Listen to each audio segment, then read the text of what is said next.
used to be useless, like really useless. I'm an idiot, and that is basically the only thing you have to remember about me. Well, if Ross can swim around the UK, why can't I tow a drum kit 100 miles? Like a feeling of like there's like a burden weighing down on me, because it would smash into me. It's like someone's just shouted at me, now someone's gonna get up and beat me up. I do remember having that feeling of waking up and being like, where the fuck am I? Absolutely demolished my foot because they just didn't want my mum to see me in that state. But my mum was great as well, because she was like, yeah, but I'm not letting you in the car. She was like, you have to finish this. It is the best like 2 and a bit days of my life. I'm not one for ever saying don't try this, because I think everyone should. Welcome back to the Adventure Athletes podcast. In this week's episode, I sit down with Bob Thomas. Now, Bob is an extremely interesting character who's done some incredible things. Starting us off, he's run ultras up to 200 miles. He's run the Goggins 4448. That's running 4 miles every 4 hours for 48 hours. And he did it 4 times back to back. He towed his 100 kilo drum kit 100 miles. Insane. In this episode, we talk about his challenges, past, present and future, his experience towing his drum kit 100 miles, and how long can you run for before you die? We answer that question in the podcast, so keep your ears peeled for that one. It's a very long podcast, but it's worth listening to every minute. It is so entertaining. I loved editing this podcast. Now, bringing it across to Adventure Athletes, with Christmas coming up, I thought I would offer a incredibly special offer from now until the end of the year. So you can book any of these services from now until the end of the year and get an insane discount. So we've got 50% off our rock climbing courses. These are going to be held around Easter, and you can book any of them, taking you from beginner to being confident climbing outside for the first time. They're all held outdoors and by fully registered and trained professionals. You can get 100% off any of our pre-written training plans.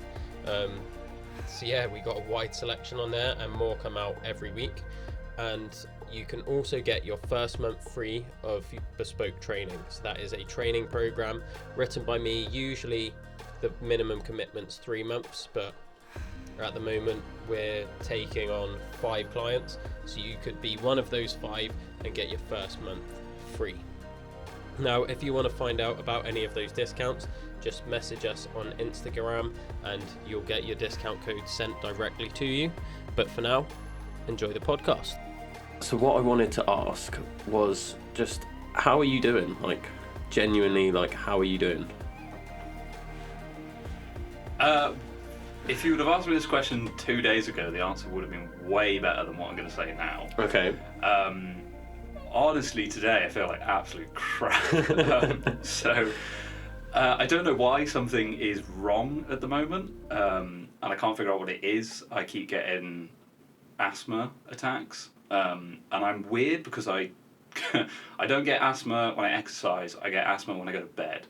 So I could go and run like 50 miles and be fine, and then come home and then lie in bed and then have an asthma attack just because my pillow's at the slightly wrong angle.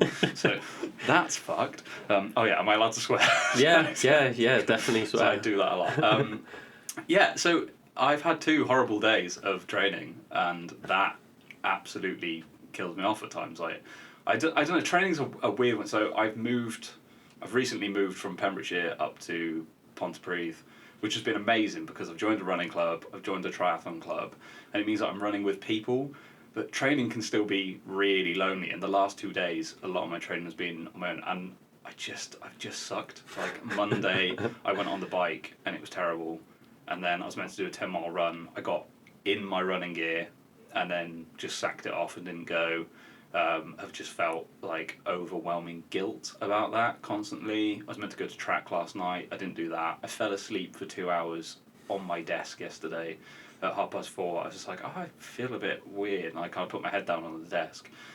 And then 2 hours later I woke up and I was like, that's not right. So I don't know. So something's not great. But yeah, like, weirdly, it's an interesting question that you're with, because I think, yeah, it's easy to just be like, yeah, I'm good. But yeah, no, like, often I'm not good, and I think it can be really hard, especially when you're just trying to push and keep training, keep going, and it's quite a difficult experience just to go and have a disappointing run and then go, I've still got to run tomorrow, or have a disappointing training session, or I feel like I went swimming yesterday morning and I honestly thought I was going to drown, and there's 2 other people in the lane and I'm pushing hard to keep up with them, and they go, "No, you're doing really well today," and I'm like, "Oh, I'm really not," and you're sort of like hiding it, and you don't know whether you should hide it or just be like, "No, to be honest, I just like want to cry, but fortunately I'm in a pool, so you can't tell." So yeah, I think, I guess that's how I'm feeling. Like, not great. I'm in a bit of a weird space where training is really hard at the moment, and a lot of my races are quite far away, so that excitement is kind of not come into play yet. I'm sort of in that like middle ground of like, well, we just grind and go again, and then tomorrow we go again and again. Yeah. So. And is like the training aspect not going well affecting the rest of your life? Oh yeah, massively. Yeah. So I'm fully, like, mentally I kind of rely on things to be going well training wise, I think, because otherwise I find it really difficult. I think it's interesting because cycling wise, so essentially, if I add some context, I'm training for Ironman Wales next year. Okay. I've done it 3 times already, and the first time I did it, it took about 15.5 hours. I didn't really train. I was still playing as a pro drummer at the time, so I was away a lot. I didn't really do any cycling. I think the longest cycle I did was about 50 miles, and it was the week before. And I remember getting to the end of it and just being like, what have I done to myself? That was horrible. And now I've got to go do double that distance and swim before and then run a marathon afterwards. And I was like, this is not going well. So I survived that, and it very much was survival. And I did tear my meniscus on that as well, which is a great story. We should probably come back to that. But yeah, so sort of survived through the first Ironman, did it in 15.5 hours. Then we had the whole COVID thing. So then came back, did a lot more training for the next one, did it in 11 hours 40. So knocked a huge chunk of time off, which was amazing. And now I want sub 10. So all of my training has really gone sort of like, right, we're going to go triathlon this year. Yeah. But obviously Ironman is not until September next year. So looking at it, my bike training is going fairly well, which is all right. I'm sort of on the turbo in my freezing conservatory, but that's fine. After 5 minutes, I'm pretty warm anyway, so it's all right. But running feels really stagnant. Like, I just don't feel like I'm improving at all, really. And I don't really know why. I mean, I'm still fairly quick and doing like pretty decent numbers, but I don't, like, if I look at the last sort of 6 to 8 weeks, I don't think I've actually improved, and I'm not really 100% sure why. And that just feels really shit, just to keep going and going and going and going consistently. And it's like, well, the consistency's there, I'm training hard, but I'm not improving, and I don't really know why. So I think a lot of how training goes does affect things, especially when you sort of go for a training session in the morning. If it doesn't go well, and then I come back and then I go to work, it's like I could be quite distracted because all I want to think about is what went wrong this morning in the pool, not I should be doing some work. I think that kind of messes with you. It's weird because once you set a goal and commit to it, it can be quite overbearing just to constantly have that thing, and it's like, and I think looking at advice from lots of people, they say like, oh, once you should get a goal, like you make it everything, like write it on your wall, write it on the ceiling above your bed, so it's the last thing you see before you go to sleep. And it's like, yeah, that's great, but also on the days when it's not going well, and then you look at the ceiling and it says like sub 10 Ironman Wales, it's like, oh shit, I'm not doing it. Like, I said I was going to do this, but I'm not doing it. Like, I'm trying, but it's not working. And I think that can become really overwhelming. And I think, I don't know. I think a bit of loneliness has really creeped into my training. And just not so much, I'm training with people, which is good. But, kind of a feeling of like there's like a burden weighing down on me. is quite difficult to deal with at times. I'm lucky I've got loads of people around me who are like amazing, supportive friends, and outside of running and training, like it's incredible. But yeah, I just think like when I sit down and think about like what I'm trying to do, yeah, it just like it gets in the head and then can massively like ruin the day. Yeah. How are you dealing with that? Not well.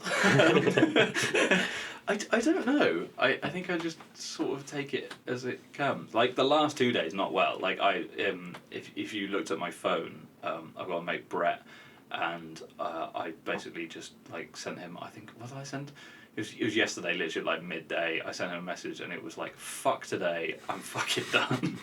Like, and that was it. And it was because I'd had a shit swim session, and I hadn't been to the gym, and I knew I wasn't gonna go running, and that was just pissing me off so much.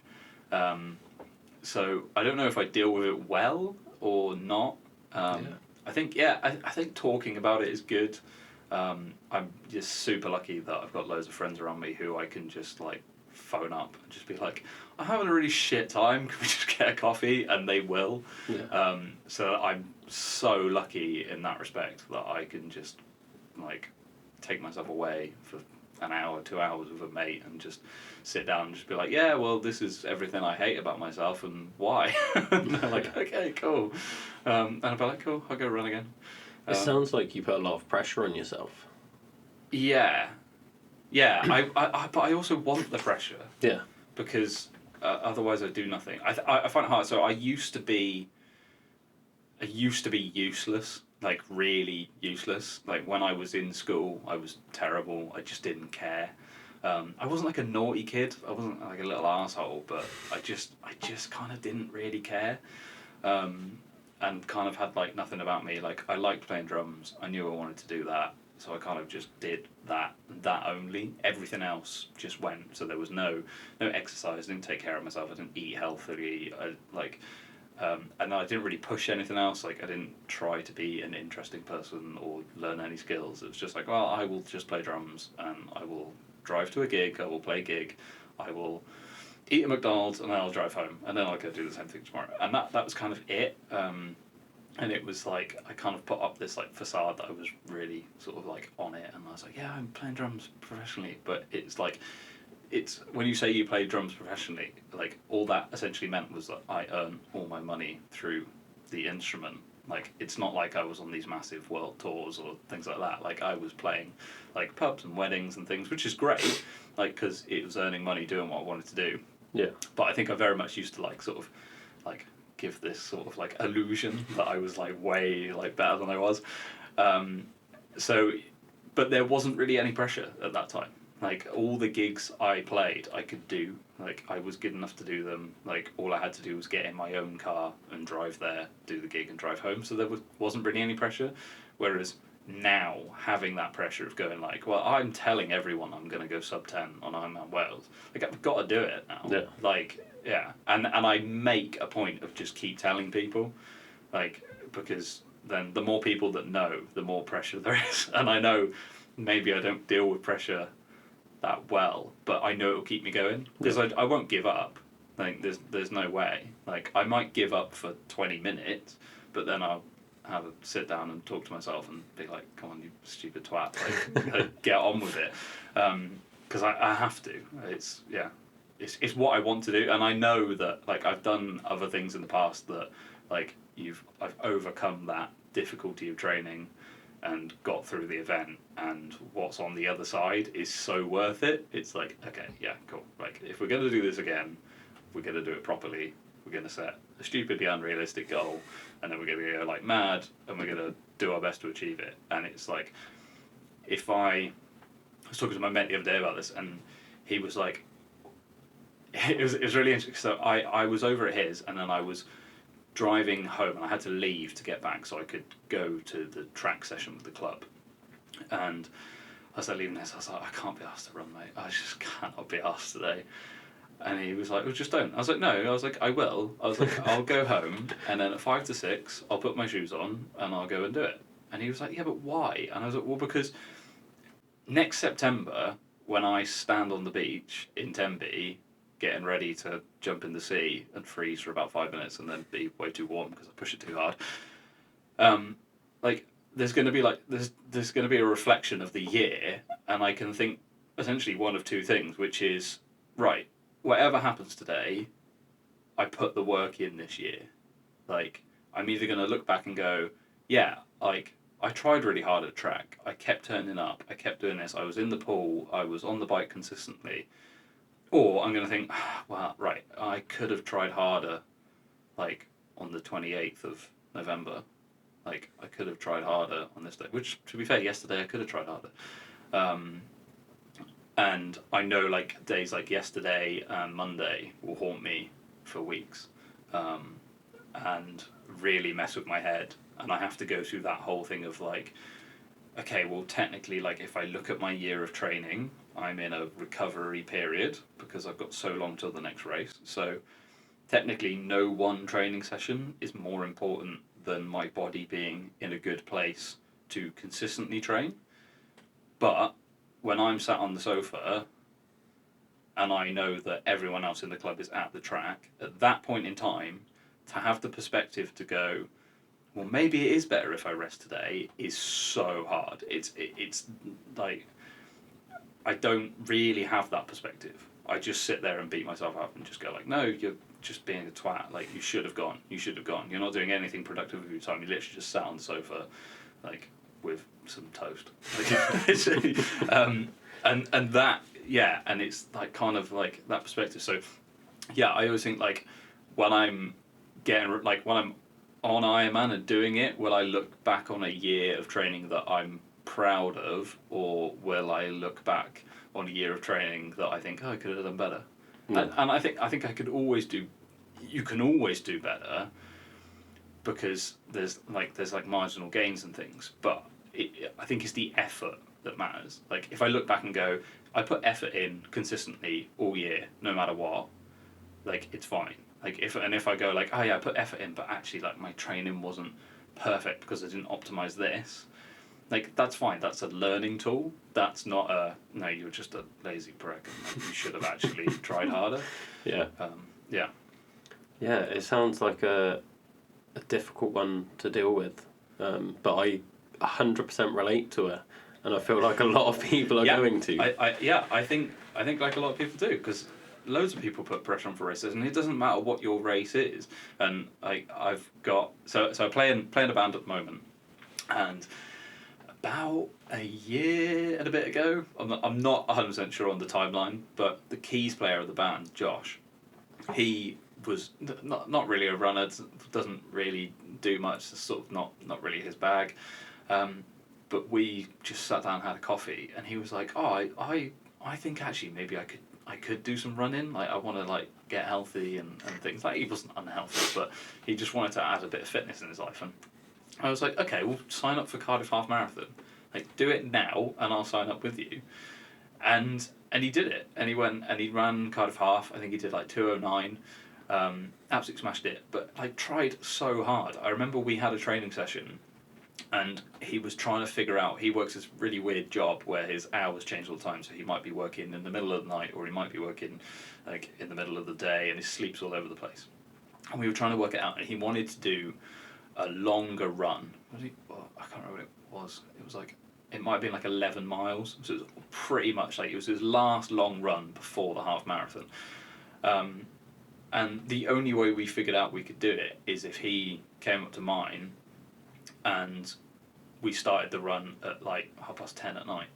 And it was like we were trying to figure it out, and I was just like, well, let's just do that. And he went and did it, and we got back at like midnight, and then he drove home. But that bit of effort was what kept him going. Like when he was on the half marathon and when it sucked, he was like, yeah, but I've put the effort in. Like I literally went at stupid o'clock and went and did the run just to get it in.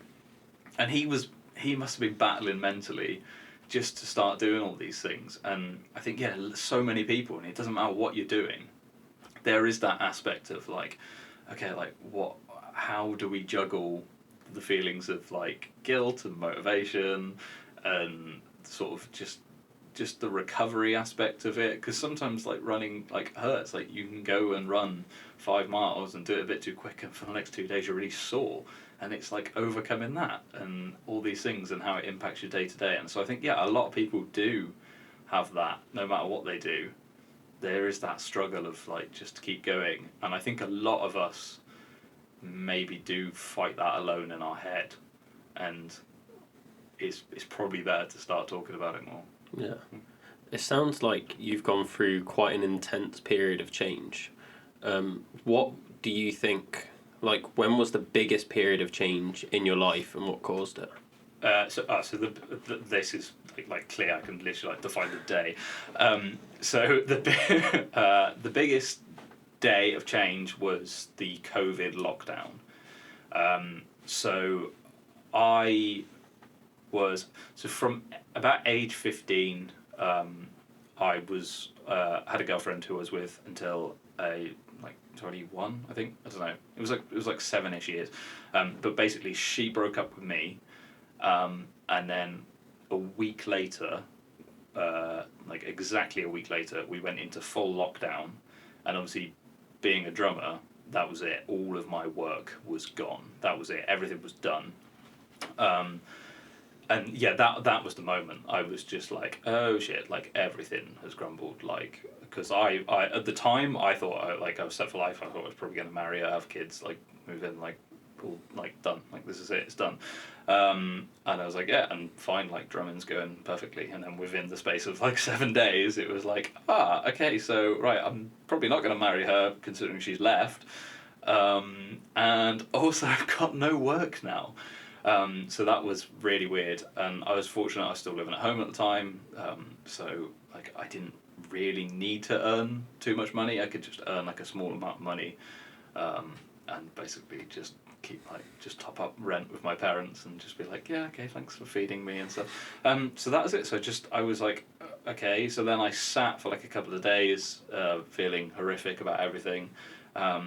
And then something just switched, and I was just like, I'm going to start running. So I just did, and that was it. I just started running every day, just like probably like 10 miles a day to start off with. But then I got it to the point where I started to like think about things and structure things, and then I was having like a long run day and an easy run day, and then I think I got my long run day up to I was running. I think the furthest I ran was 50 miles. And it's just like I fully just like snapped inside, and everything changed. And I remember like I used to call it Double Run Wednesday. It was my favourite thing in the world, where I'd basically go and do a run in the morning and see how far I could run, and then come home, have lunch, go to bed, sleep for an hour, get up, and then see if I could run the same distance again in the evening. And then the best I did was 2 25-mile runs. And I remember my feet ached at the end of that. And at one point I was really unhappy, and I phoned my mum. She bought me some fruit pastels. She just dropped them past in the car, like, there you go, have some fruit pastels. I was like, oh, thanks, Mum.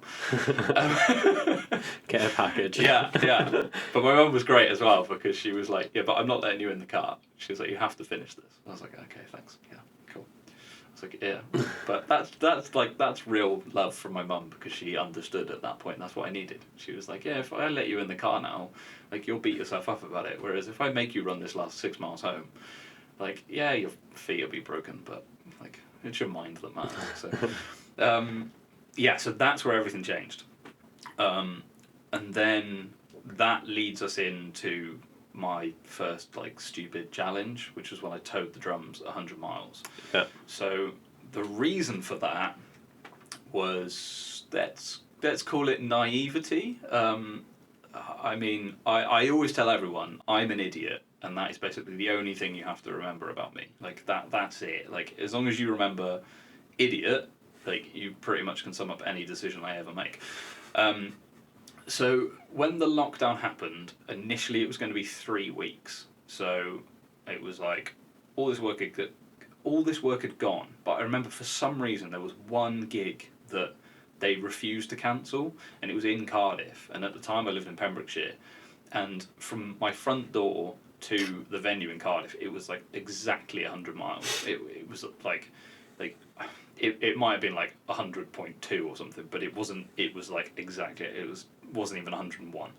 And I was like, oh, what if I, as a stunt, and this was kind of, I think in my head at the time, it was a bit of like a show-off thing of like, oh, if I did this, it would be really cool and everyone would think I'm amazing. That was like the thought process.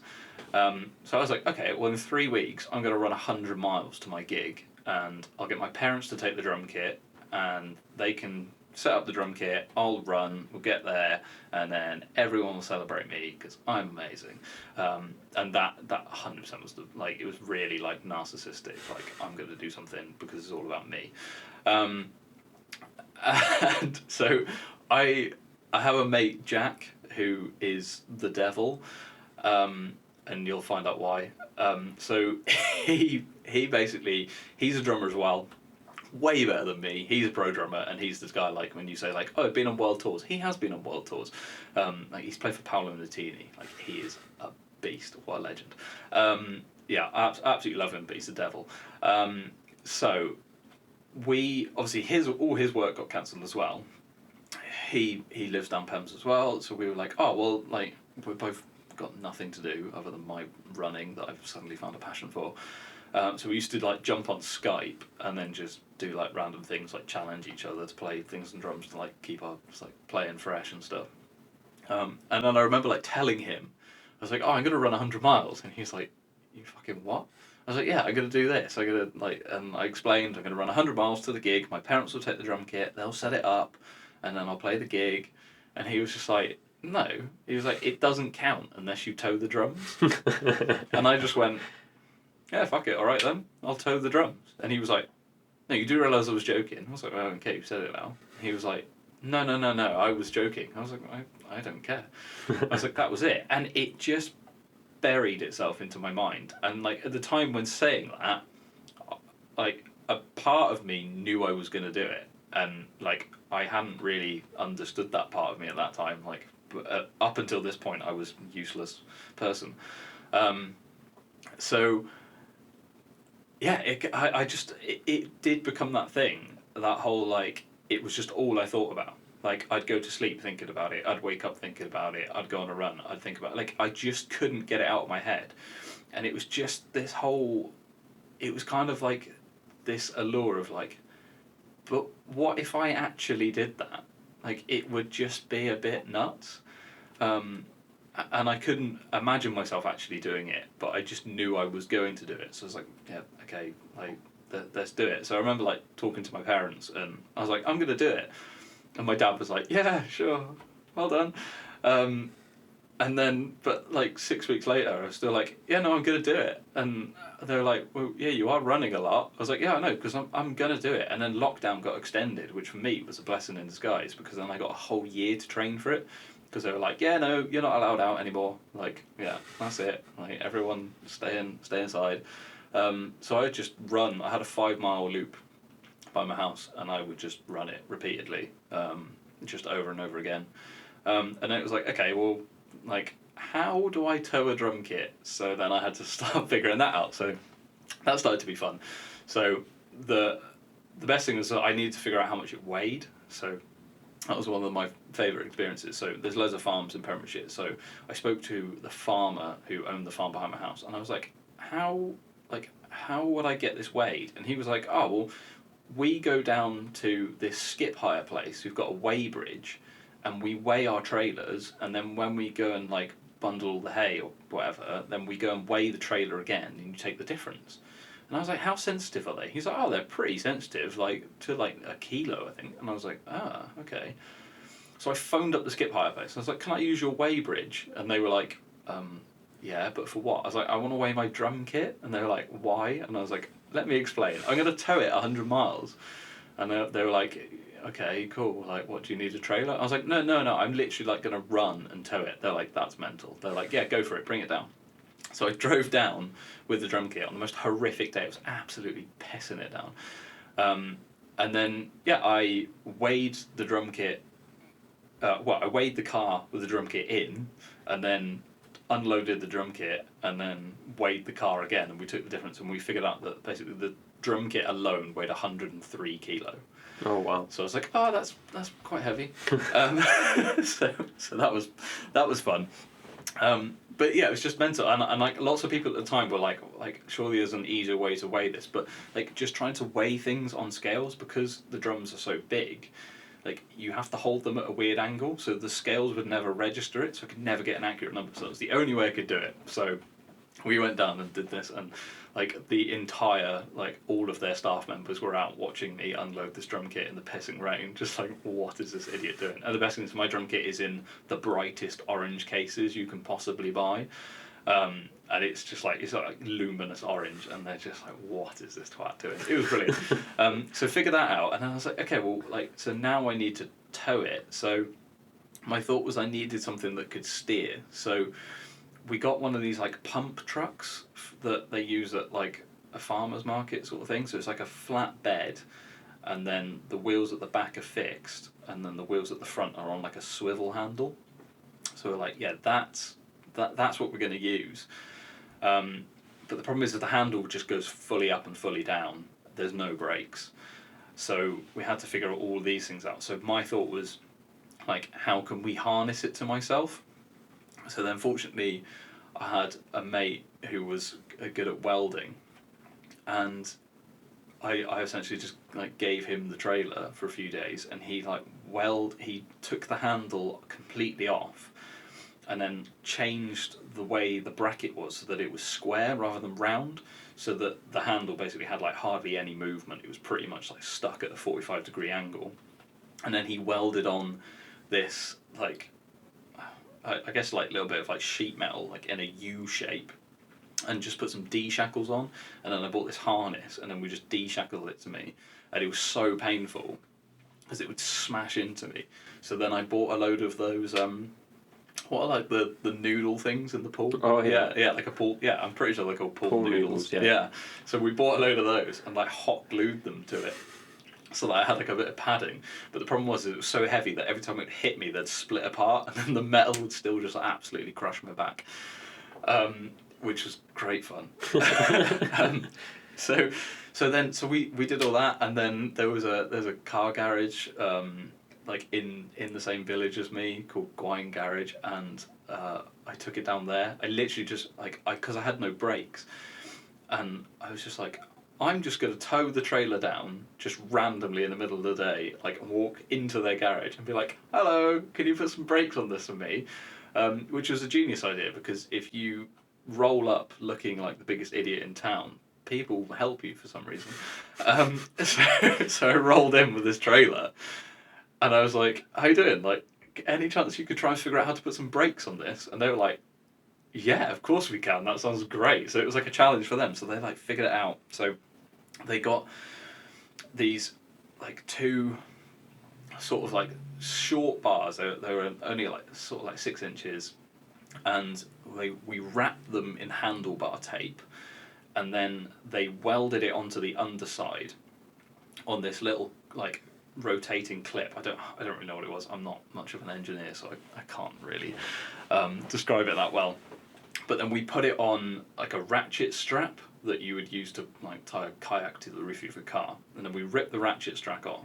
We ripped the ratchet itself off, and just put this big sort of shackle on it.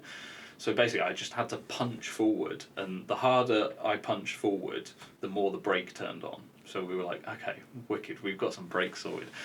So that absolutely wrecked my hand, but it worked. So we then had a working trailer with brakes. We could put the drum kit on it. We printed this banner that went all the way around it, and it's one of these banners that can go on the side of a building so the wind won't rip it. They're super strong, so I just wrapped that round, and that kept the drum kit on the trailer because it had no sides.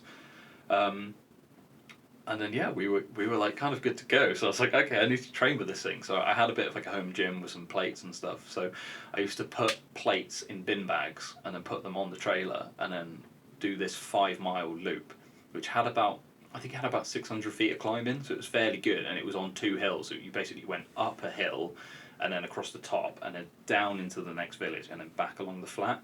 So it was I had a really good uphill to die on, and then a really good downhill to die on even worse. I remember the first time I came down that hill, I completely lost control of it. It picked me up off my feet.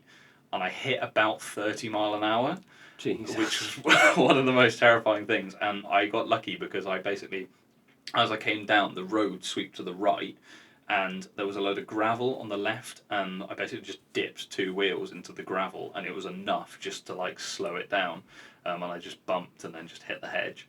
And was fortunately absolutely fine, like no damage done to me or the trailer, which is amazing. But yeah, I remember like going through this next village and this woman coming out with all her bin bags, and I was like, hiya. She was like, oh, I've got my bin bags for you. I was like, sorry, what? She was like, aren't you the rubbish collection? I was like, no. She was like, what? She was like, oh, sorry, I thought you were like some COVID measure that the council put in place to pick up our rubbish. I was like, no, I'm just an idiot who's training to run 100 miles. And that was the weirdest experience ever. And then there was like a stables by there as well. A place called Peter Bowen, who they they train their horses for like Grand National and things, and the horses hated me. Like I was awful. That was that was so bad, because the trailer would just rattle and make the most horrific noises, and the horses would just go mental. So I felt really sorry for them. So I used to have to like go past it really slowly, like holding onto the trailer, like trying not to make it rattle. Yeah, I felt like I was like sneaking out in the middle of the night. It was brilliant. So then we just got the trailer to work. So then the idea completely shifted because COVID carried on. So the gig I originally planned to run to got cancelled because lockdown went on forever. So I was like, okay, well, we'll do it next year. So we picked a date. So it was like, right, well, the gig's going to be on June 24th, which was a Saturday. So I'm going to start on the Thursday night at 8 o'clock, but we completely swapped the run round. So instead of running from Pembrokeshire to Cardiff, we ran from Cardiff to Pembrokeshire. So my mate Brett, who I spoke about before, the guy that I texted yesterday, horrific things, I'm sorry, Brett, he owns the drum shop in Cardiff, so we started there. I was like, mate, can I just start in your car park? He was like, yeah, of course you can. I was like, wicked, let's do that. And then just designed a route basically to like not go on the motorway because that's very illegal, and just come all the way back. And in my village there's a hall, there's Letterston Memorial Hall, if anyone wants to go to see the scene of the crime, and it's got like a massive outdoor green space.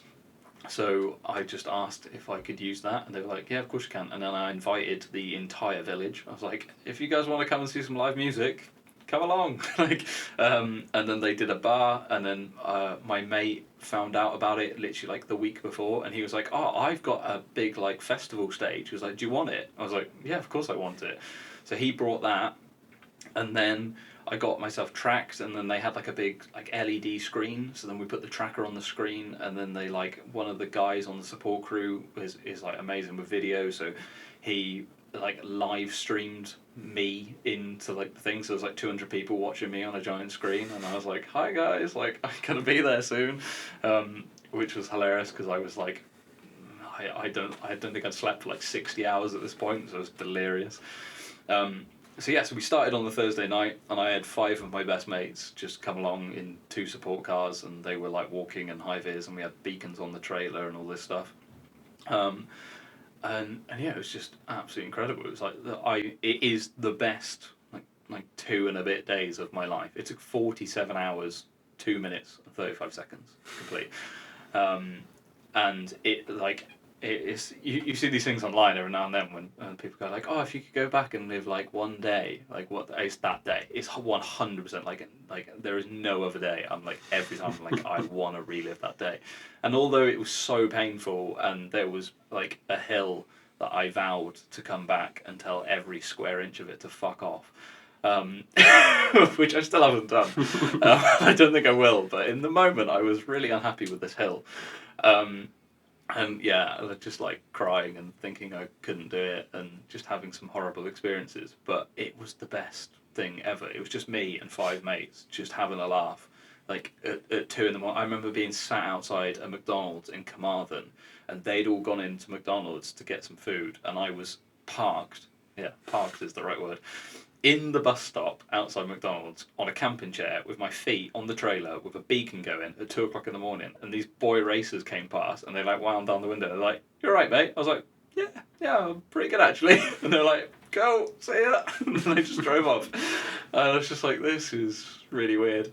Yeah, I remember having a McDonald's breakfast under the M4 in Port Talbot. I crashed the trailer in Swansea.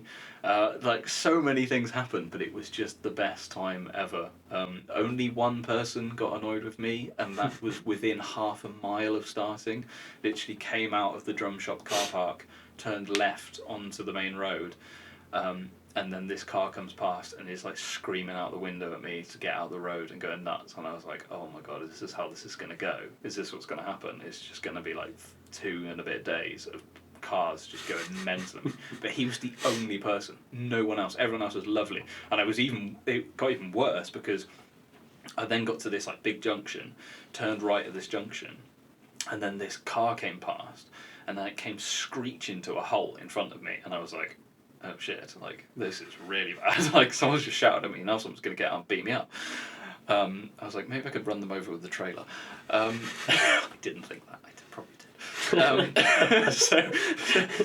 But this woman gets out the car and like runs over with like all this change. She's like, oh, here's some money. Like what are you doing? I was like, I'm going to run 100 miles. She's like, how far have you gone? I was like, about half a mile. She was like, oh. She was like, that's not very impressive yet. I was like, oh yeah, I know. So yeah, she just like donated a load of money, and I just like had to like basically like pick my t-shirt up and just drop it in, because I'd said to the boys on the sport crew, I was like, oh boys, I want to do the first mile on my own. I don't know why I said that. So then, I had no plan for if someone donated. We had all these buckets, but the idea was the guys on the sport crew were going to like carry the buckets next to me. So at this point I had no buckets. I'm literally just like with my t-shirt with like this loose change. I've got like 1 and 2p's in there. I was like, thanks very much. So then I like waddled the next half mile, like in this like really weird, like trying not to drop this change. Yeah, it was just chaos, and it was just so fun. And then like we went past this pub, and it was a really nice day. And at this point it was like 8:30 at night. And there was loads of people in this beer garden, and my mate Tom on the sport crew just like jumps over in the beer garden with a thing. He's like, look at what my mate's doing, and just like runs around the pub and just like basically just essentially just steals everyone's money. And he went to a good cause, which is good. But yeah, it was just so funny. It was just absolute chaos the whole time. I just the best experience of my life. Fair enough. Like that is an incredible story there. And it seems like it just came out of nowhere as well. Like, from not doing anything to then being like, I'm going to run 100 miles, which in itself is impressive. And then being like, not hard enough, 100 kilo drum kit on a trailer that's like boxed together with its own homemade brake and glued on pool noodles. Like, did you do it all without like stopping? Did you stop to sleep at all, or? I had one sleep, so yeah. So I stopped a couple of times, but mainly that was just like go to the bathroom. So there was no plan for going to the bathroom, which was brilliant because I didn't really think about that. And then there is some chip shop somewhere in Llanelli who are absolute legends for letting me use their bathroom. However, I am sorry because I'd been eating like just crap up until this point, and like this was on the Friday morning, so I'd been going. No, it was Friday evening, so I'd been going for nearly 24 hours at this point, and just eating like gels and like protein bars and things like that. So I absolutely destroyed their bathroom. I'm so sorry, but yeah. So sleep. How do we? So. Started at 8 o'clock. Yeah, started at 8 p.m. the Thursday night. I'd been up since 6 a.m. that morning because we had to get everything sorted and drive up to Cardiff and then start. And I was still just planning things and like couldn't really sleep. So then didn't sleep before the challenge. Started, got through 24 hours. Didn't sleep. That was fine. Basically didn't stop pretty much at all, other than on the morning, the Friday morning when we went through Swansea, I hit a lamppost and basically knocked the entire drum kit off the trailer, because in my stupid brain, we were walking down this path and there was a lamppost in the middle of the path, but it was slightly closer to the edge of the curb than it was. There was loads of space inside, like tons, like just so much lovely space to easily tow a drum kit through. But my brain went, what if we like go to the right of the lamppost and try and just like skirt down the edge of the curb, and like there's a really busy road, like we're in the centre of Swansea. I was like, yeah, let's do that. so did that, hit the lamppost, knocked the trailer into the road, everything went everywhere, just absolute chaos. Had to like scramble, pick everything up. So I got a like nice little rest of like 10 minutes sitting on the side of the road there, where everyone like put all the drums back on, and then pretty much like cracked on. Had some really horrible hills, because like from Cardiff to about Llanelli, none of the hills are that bad. It's all pretty flat. But from Llanelli onwards, it's just shit. Like, it's just hill after hill after hill after hill. So pushed on until Carmarthen, which is where I sat in the bus stop where the boys got McDonald's. That was about 1 a.m. And then, I don't know if you know West Wales very well. Not particularly. No. Cool. So essentially, the motorway finishes at a place called Crosshands, and then you get these there's 3 dual carriageways, which are pretty lawless. Like, you get in west then, so there's like no speed cameras, so everyone's sat at like 100 mile an hour. So we got to, there's another, like the last bit of dual carriageway is between Carmarthen and St Clair's, and it's about 6 miles long. We knew we had to go on it because there's basically no other road. When I was looking at the route, it was like we either go down there and it's 6 miles, or we detour basically and add like essentially like 1,200 foot of climbing and about 13 miles. And I was like, no, like let's not do that. So we sort of tried to time it. That was because of that bit of road. That was the whole reason we started at 8 p.m. was so that we could hit that bit of road at like 3 in the morning, and we did. We hit it at like 4 a.m. I think, and maybe a bit earlier than that. Maybe it was 3. So like beacon on, like pickup truck, sort of like, I don't know, 200-300 yards behind me with a beacon as well. Just going down there, staying like right to the hard shoulder. And I remember that was when I had my first bit of like sleep deprivation, like hallucination thing. So I was walking down and I remember looking off left just into like the trees by the side of the dual carriageway, and I could see these like tiki faces in the trees, and I was like, oh, that's a bit weird. And then it started to get like the hallucination started to get like way more aggressive. There was like I could see them like in the trees and they were like popping out at me, and I was like, oh, this is really weird. But basically I had 2 guys walking with me at that time, and they were kind of like walking very slightly ahead of me, and where I was like just behind, we were like in a bit like a V formation, and they were sort of like just chatting, and I was looking off. But as I was looking off at all these tiki faces, I was just slowly just drifting off to the right, and then basically I could just like, well, I can't really remember much of it, but essentially I just remember just snapping out as this massive like Arctic lorry just comes past at like 80 mile an hour, and I am like maybe like 2 foot from it, and I was like, shit, like I'm gonna die. So that was the first like, okay, I think we should probably have a sleep now.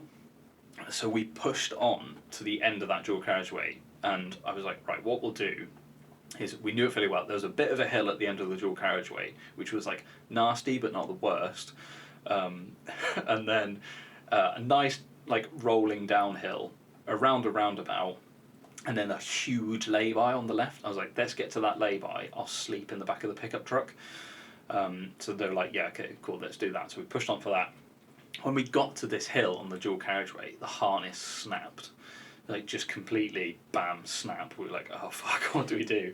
I can't even remember what the boys did. They were just like, at that point, it was like my mate Jack and his brother Max, who were walking with me.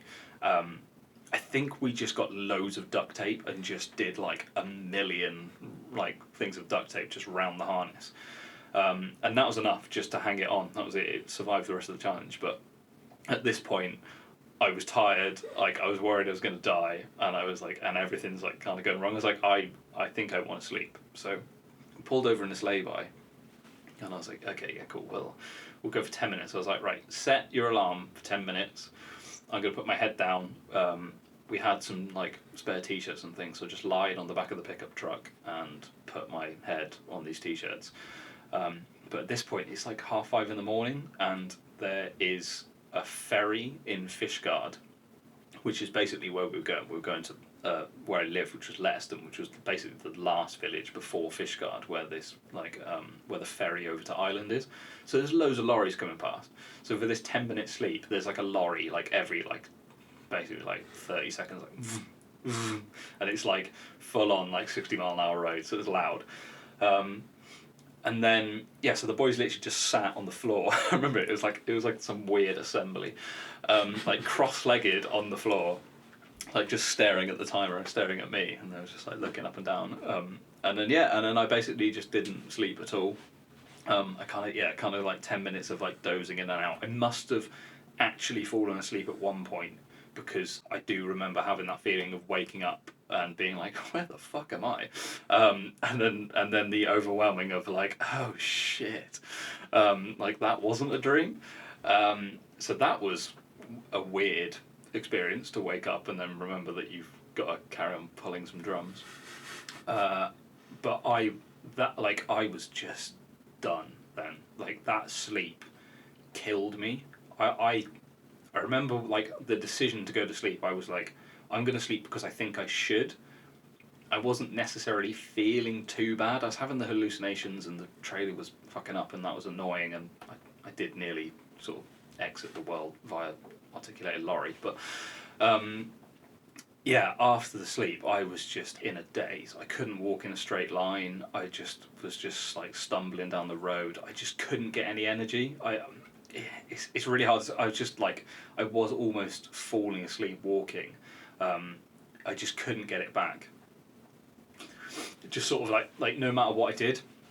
And I remember there was a bit where we were sort of going downhill, and there was like a little bit of an uphill, and I was like, I can't wait for that bit of uphill, because I'll have to put some effort in, and that will wake me up. But it just didn't. So eventually we got to the next like small village, which is a place called Whitland. And coming out of Whitland, you got to this place called Llandwy Felthry. Some brilliant names. But this was like the hill that we were dreading. This was like the last big hill, and it was horrible because it's on a really fast road, and it's got this big sweeping left bend at the bottom, and it opens up into this like 2-lane like overtaking lane for slow lorries, because it's proper steep. And it's not super long. It's probably like half a mile maybe, but it's consistent. Once you get in the hill, it does not let up. It's probably like 15%, and it was just relentless. And we were like, all right, we're going to do it in like 4 stages, like, because we had this thing called we had this thing we called Chalk Norris.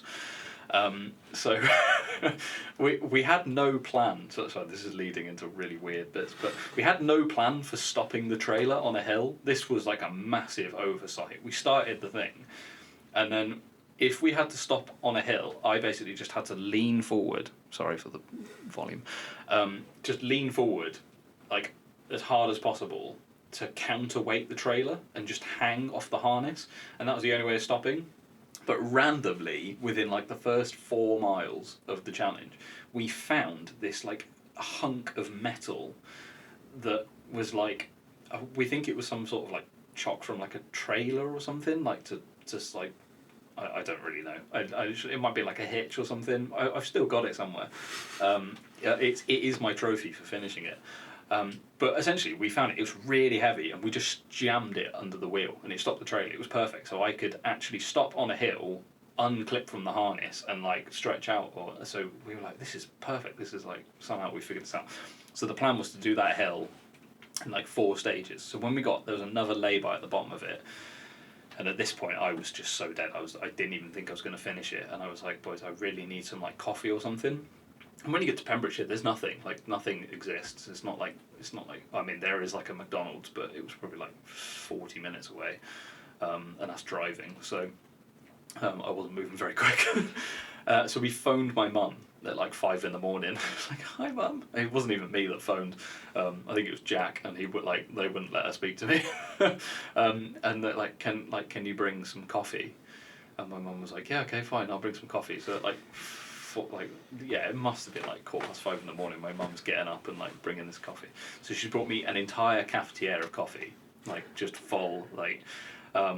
And I think she put cocaine in it. I'm not 100% sure, but whatever was in it, it was like rocket fuel. And yeah, so essentially I just drank it directly from the spout of the cafetiere, just downed this entire thing of coffee. And I remember, we got to the lay-by before my mum got there, and I unhooked from the trailer, and there's this like little like green verge with like a bit of like patchy grass, and I just went and lied down on it and just like curled up in a ball, just like crying. And then it started raining. One of the boys just went and laid a blanket over me. It was like I was dead. And then when they got there, they like parked the support car in front of me, so that when my mum came in, like they literally just grabbed the coffee and they're like, "Yeah, thank you very much, like you can go now." Like, because they just didn't want my mum to see me in that state, which is probably like a good thing for her, because I imagine it would have been horrific. Yeah, and then they gave me this coffee, and then this hill that was supposedly horrific, I just smashed in one, and I was just like, I'm going. I was just like absolutely going and going and going, and just absolutely demolished it. And I don't know how. I don't know where it came from. It must have been the cocaine in the coffee.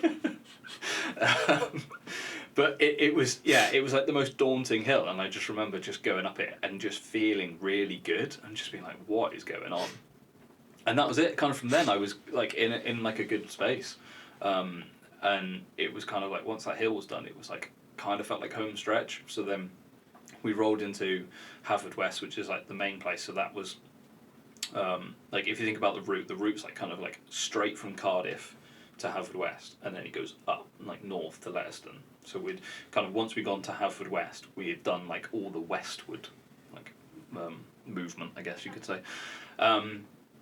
And so that was really quite nice. But then it was weird because it felt like it was done when you hit Haverfordwest, and then there was still like 8 miles to go, and those 8 miles were like, it suddenly started to get really horrible again, because it was like, oh, I kind of done it in my head, but I've still got like 8 miles, and at that speed 8 miles was like 4 and a bit hours, because I was moving so slowly at that point. So yeah, that was really interesting. Like my mate Nick turned up, and he like walked with us for a while, and we were just like having a chat. It was good fun, and then he had to go, but the way he had to go, he ended up coming back past us in his car, and he'd like diverted to McDonald's and just like handed us this like bag full of chips, and I was like, absolute legend. So that was really fun, and then we got to the end, like rocked up into Letterston. It was just fun. There's a fairly decent hill coming into Leicester as well, which was like, but at that point it was like the last 2 miles, and I just knew it was done. And yeah, we just came in, and then I remember like getting in, and I asked. There was about 200 people there, because like all the people from the village had come, which was so cool. Just waiting, like my band was there, like ready to play. They were set up on stage, and yeah, I remember like asking like if they could say like that, like when I got there, I just had like a moment with like just family and the support crew, which was nice.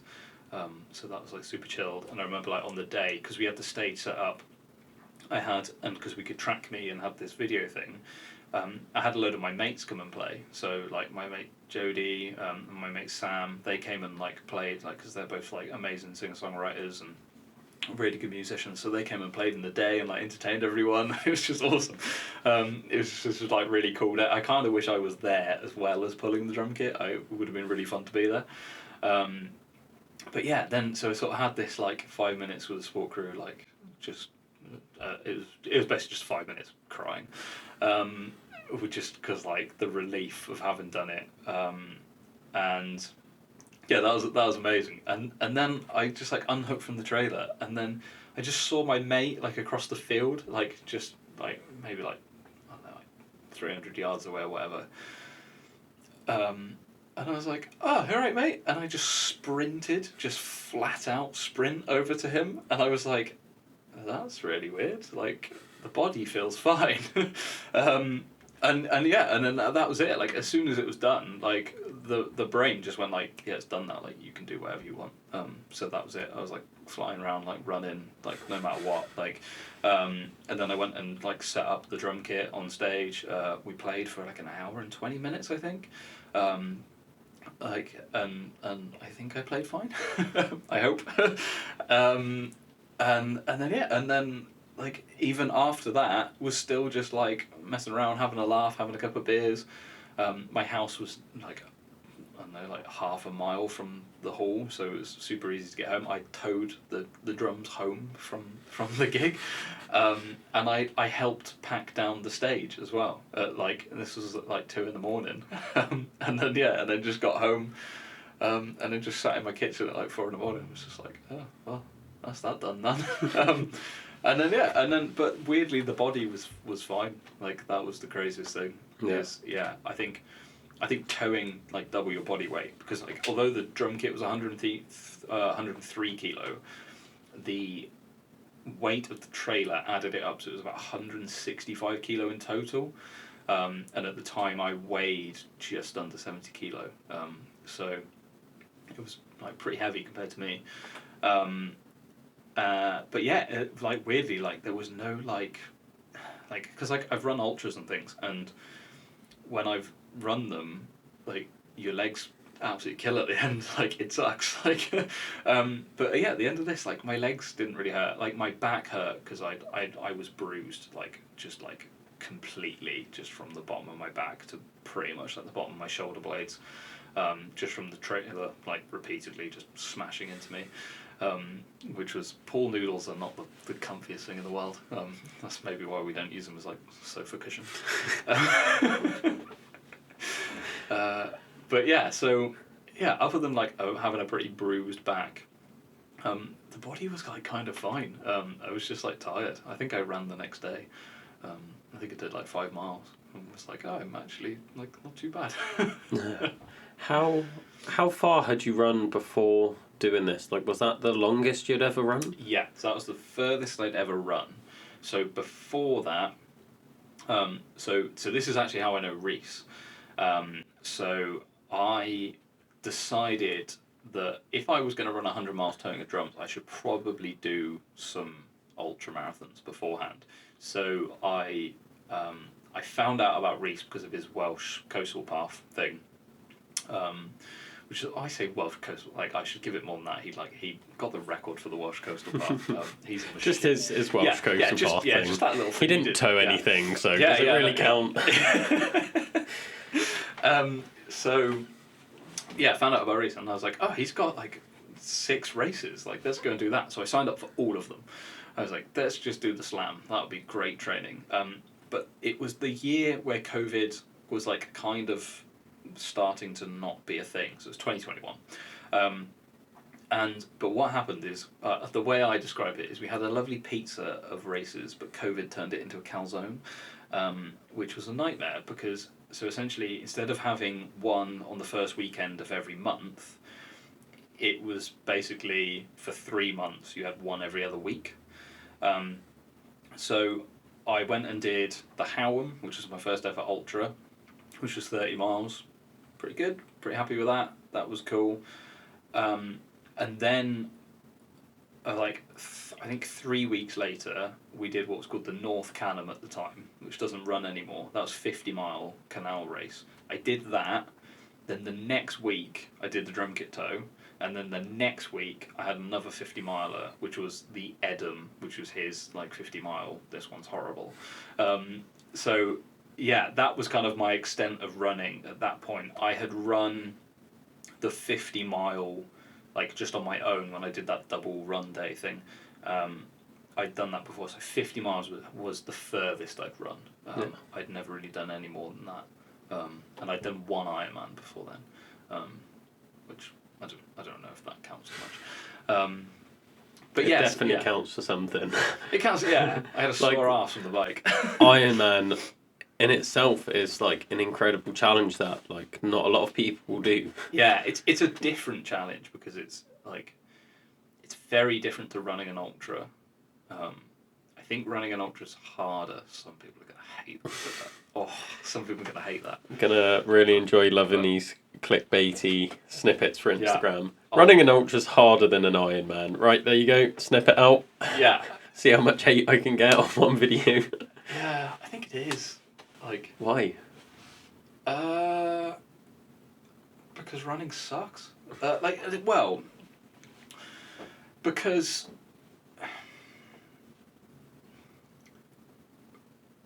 right. So, I think it depends on the ultra. I'm gonna be less clickbaity. So I've done Reese's Wild Horse, which is 200 miles. That was really hard. It's got like 32,000 feet of climbing or whatever. And it just goes on forever. It took me like 86 hours. I had the flu when I did that as well, but that's stupid. Again, idiot. Always remember I'm an idiot. Yeah, I think because the reason I say that is because Ironman was really hard until I'd done an ultra. Once I'd done an ultra, it's like, oh, it's just an Ironman. Like I did Ironman last September, and I did no cycling training at all. Like at all. I'd ridden the bike twice. Once was the Ironman I did the year before. The other was on Father's Day. Me and my dad went for like a 35-mile ride. That was it. I did nothing else on the bike, and then I still did Ironman, and it was all right. Like it wasn't too bad. Whereas I've done lots of ultras, and then I will still go into another ultra, and it sucks. I don't know. Maybe I push myself differently. Maybe like when I try the sub 10 and go for that, then I'll come back and be like, no, Ironman's really hard. But yeah, I think the change to do some swimming and then jump on a bike, it's like by the point the swimming gets hard, you've almost done it. So you're like, yes, fine, I'm done now. And then by the time the bike gets hard, you've almost done it. And then the run, it's just like you've almost done it. I think because it naturally breaks itself down into little pieces, I think that maybe makes it mentally slightly easier. Whereas if you just go and do a 100-mile run, like it's hard to break that down because even once you've run 10 miles and it might be savagely hilly, you've still got 90 miles to run. It's like you can't run 50 miles and be like, oh yeah, I'm almost done though, because you're just not like and as much as like that might be a helpful tool on the day, I'm sorry, but if you're 50 miles into like some people listen to podcasts whilst running, don't you? If you're 50 miles into a 100-mile ultra right now, I'm telling you, you're not almost done, but keep going. So I think it's weird. I think there's something about it just being that one discipline that does make it really hard. I think training for an ultra is simpler because you don't have to like do brick sessions and like figure out like where you should best spend your time. Like just go run. Like if the race you're aiming for is hilly, go run hills.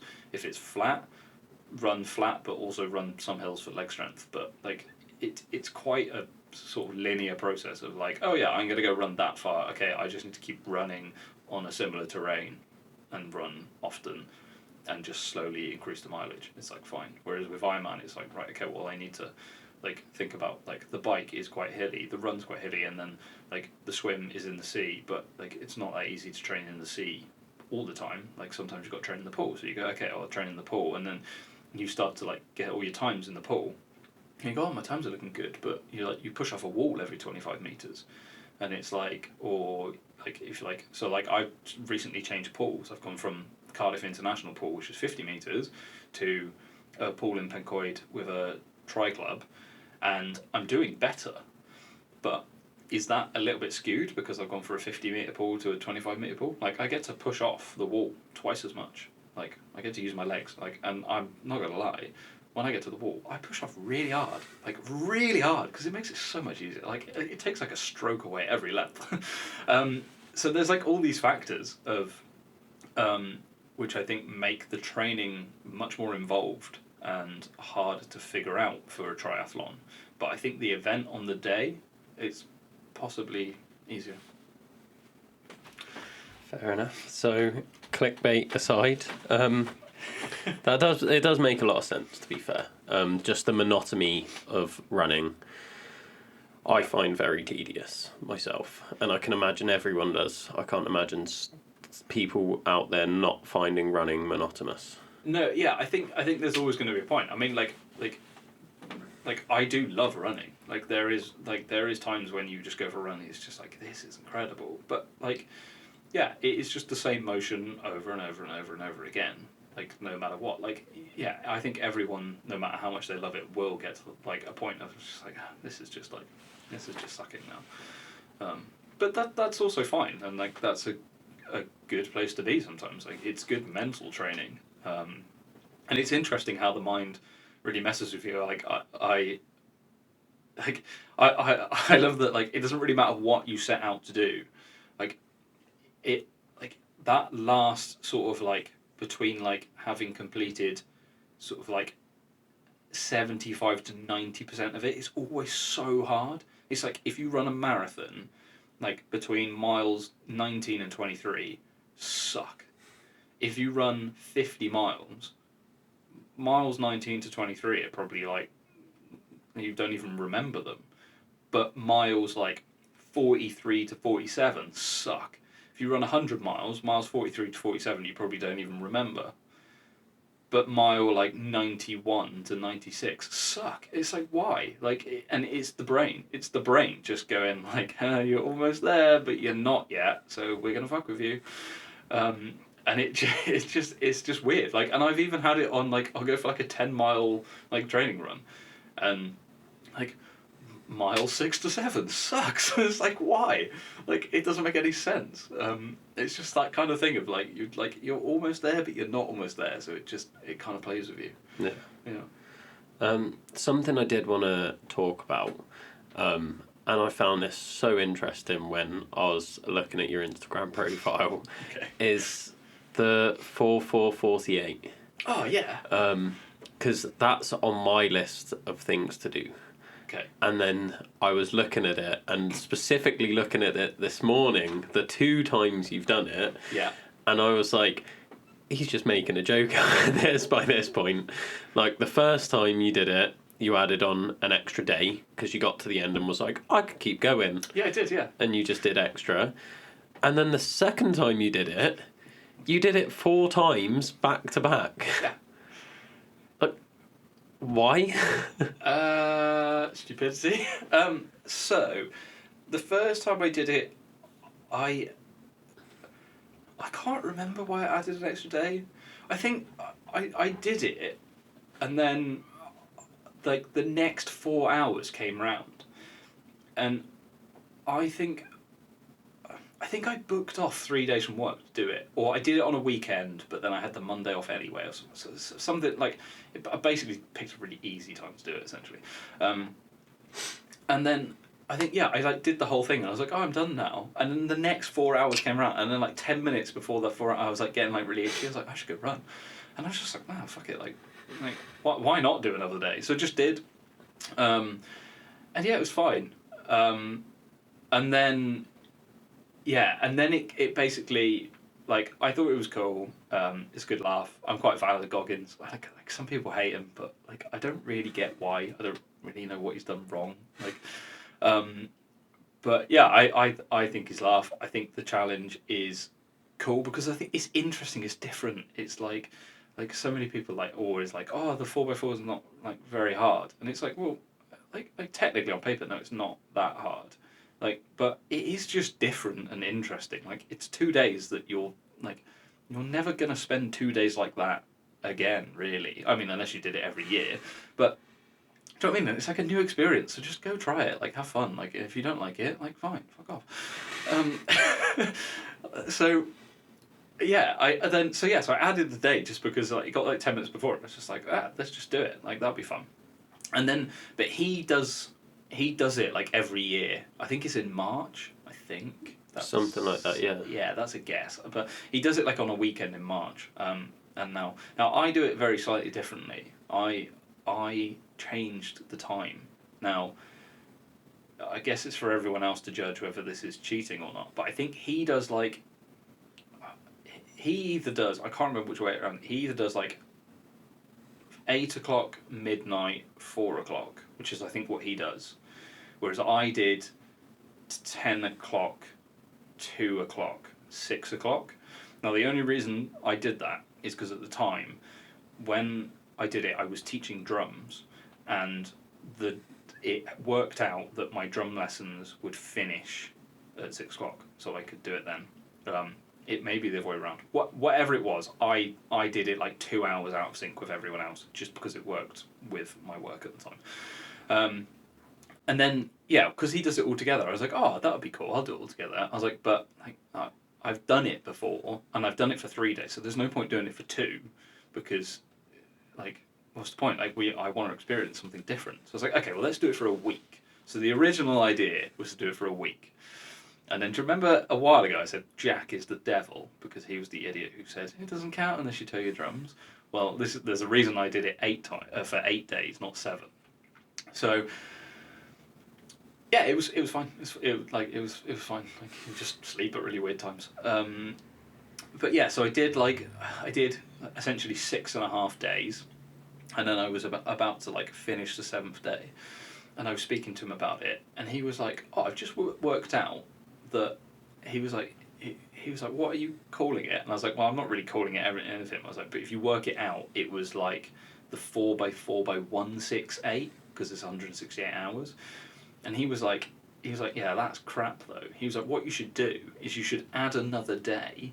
And I was like, Jack, fuck off. I was like, why? And he was like, because if you add another day, it's 48 runs. That you run 48 separate times. And he was like, so it's still a 4x4x48? And I was like, oh shit, that's a really good idea. So with 2 runs left after doing it for 6.5 days, I was like, okay, we're going for another day. So then I pushed it on for another day, and he came and ran the last one with me, just for fun. Yeah, but yeah, it's a cool challenge. I really like it. I think it's interesting because it really does mess with your day. Yeah. And like the challenge is not really to run 4 miles every 4 hours. Like, that is a challenge in itself, but the challenge is to still live your life around it.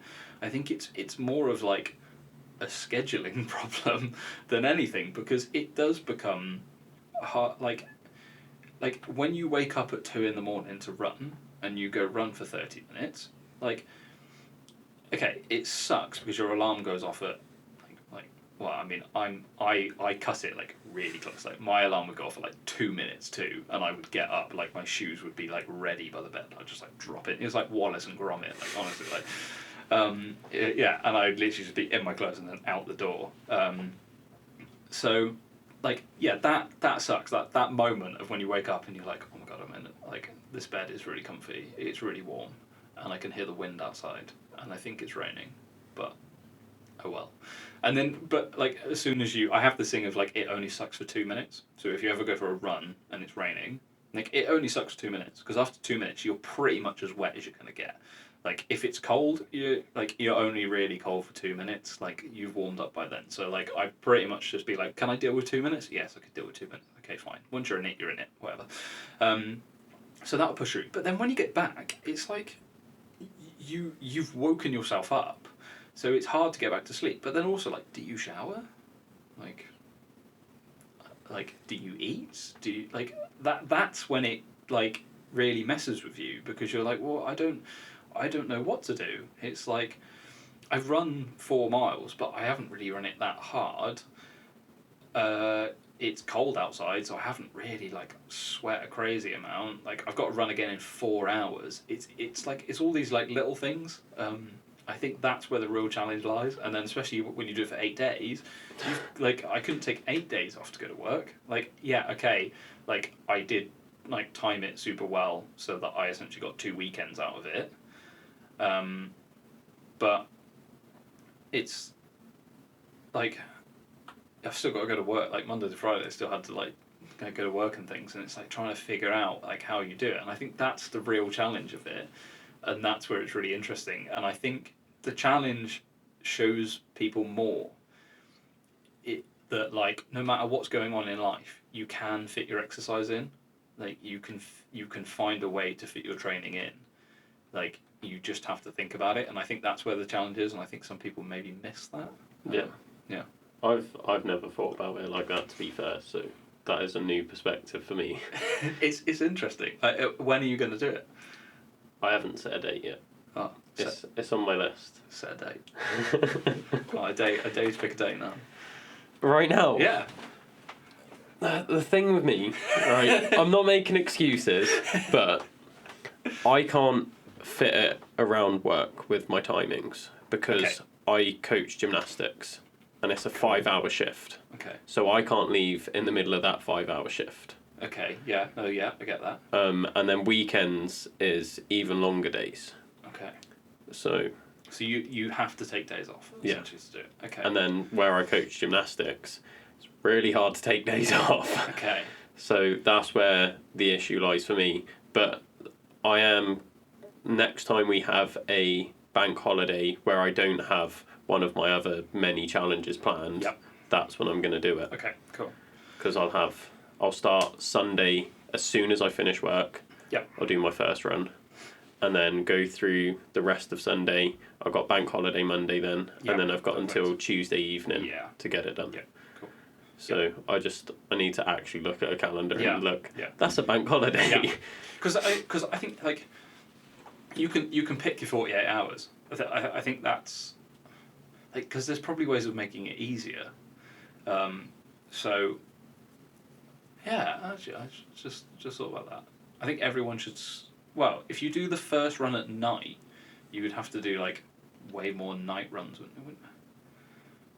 I don't know. I don't know how it works out. But yeah, like I suppose that's that's like the interesting thing is like how do you work it out? If you have to work for 5 hours in a row and you cannot get around that, like what do you do? Because I was thinking I could kind of cheat it, and because it's every 4 hours, then maybe it could be like as long as it's in Within that the 4 hour window. period. Yeah. See, I think that's fine, because technically it doesn't really make it any easier because so let's say you run at midday and then you can't run again until after 5. So you would have run at 4, but now you're running at 5. So okay, you've had 5 hours, but then when you run at 5, you like realistically it's going to take half an hour. So then suddenly it's 6, and you've got to run again at 8. So now you've only got 2 hours. So okay, you've had that 5-hour block. Yeah. But you've now got a 2-hour block as well. So Because I did think about that, and I completely agree with where you're coming from. But like you were saying, like, where I shifted the times, does it count? Like for me, it's like if I didn't do it on, because that's the challenge for me is you have to do it on the 4-hour mark. So yeah. See, because I think I remember thinking that the first time I did it, I think I started every single run like bang on the hour. Like I was literally like looking at the watch, like ready, go. And then like the second time I did it, it was like I was like, if I'm within 5 minutes of the hour, it's fine. Yeah. So yeah, I mean like so personally, if I saw you'd done it, and like one of your things you'd started 5 hours after, like I would totally just be like, yeah, that's fine. Like But for me, like just that knowledge that it might be taken as I haven't done it properly, it was like, no, I'm like, at least the first time I do it, it's like I'm doing it on the 4-hour mark. Yeah. So yeah, I'm just waiting for a bank holiday. Nice. And then I'm going to do it. Because I was thinking of doing it over the Christmas holidays because I get 2 weeks off. Nice. But I'm going to like visit family, and then I'm going to do a travelling podcast. So I'm going up to Loughborough, then Scotland, then North Wales. And then around all of that, I was like, I've not actually got a 48-hour period to like do this thing. So what I am going to do, and I haven't said this out loud on a podcast, nothing. Brilliant. Is I'm going to do you know who Bo Miles is? Yeah. Yeah, he does his mile an hour. Yeah. So I'm I love that. I'm going to give that a go. Have you got a list of tasks? I haven't got a list of tasks. Right. Just because it's going to be... You, I'm going to be in London with my family. okay, cool. So I'm just going to... Yeah. Whatever they're doing. Because doesn't he build a boat? On Yeah. This, yeah, that's so, he's so cool. He's done it twice. So the first time he was just doing like random tasks, Yeah. like building a paddle and Yeah. fixing stuff. And then the second time he was like, I'm going to completely like renovate this kayak. That's so, he's just so cool. Oh, I love Yeah. Bo. Yeah, we all wish we could be him. Yeah. What a legend. So yeah, that's what I'm gonna what I'm Nice. gonna be doing over the Christmas period. That's cool. I knew I could fit a day in of like I'm just gonna do my thing on Yeah. this one day. I was like, I still can't fit 2 days in. So even when I've got time off, it's like I'm all over the place. And I had the same issue in summer. So my holidays, I get a week off in summer and I get 2 weeks off for Christmas. That's Okay. my holidays. Yep. And my week off in summer, I was like, I'm doing the Welsh 3000s. Nice. Yeah. So it's like, my whole week off was sleeping in my car, climbing up mountains, and then doing rock climbing for the rest of the week. That sounds wicked. What a And great then week. it's like everyone's like, "Oh, Will, like, have you got like time to come on a trip with us to Portugal?" And I'm like, "No." They're like, "Oh, why not? What are you doing with your week off in summer?" It's like, "Well, I'm gonna go just kill myself in North Wales Yeah. for a week." Why not? So yeah. Yeah. Time off is like imaginary in my world. Yeah, that's a pain. I always find it because I'm quite lucky with like I can move my work around a bit. Like if I got a gig on the weekend, I have to go do the gig. But yeah, apart from that, I can kind of like I can work really early mornings or really late nights. Yeah. Because it's just all on a laptop, so I'm super lucky with that. But like me and my mates, we did the Welsh Three Peaks in like just driving it in 24 hours. But that was like I think we were like having Sunday lunch or something, and we were talking about it, and we were like, oh yeah, we should do that. That'd be a great idea. And we were like, oh, when should we do it? And we were like looking like through like diaries, and we were like, yeah, well, what about May? What about April? I don't know. What about June? What about Tuesday? Yeah, I could do Tuesday. Yeah, Tuesday is there. And that was it. We were just like, okay, go.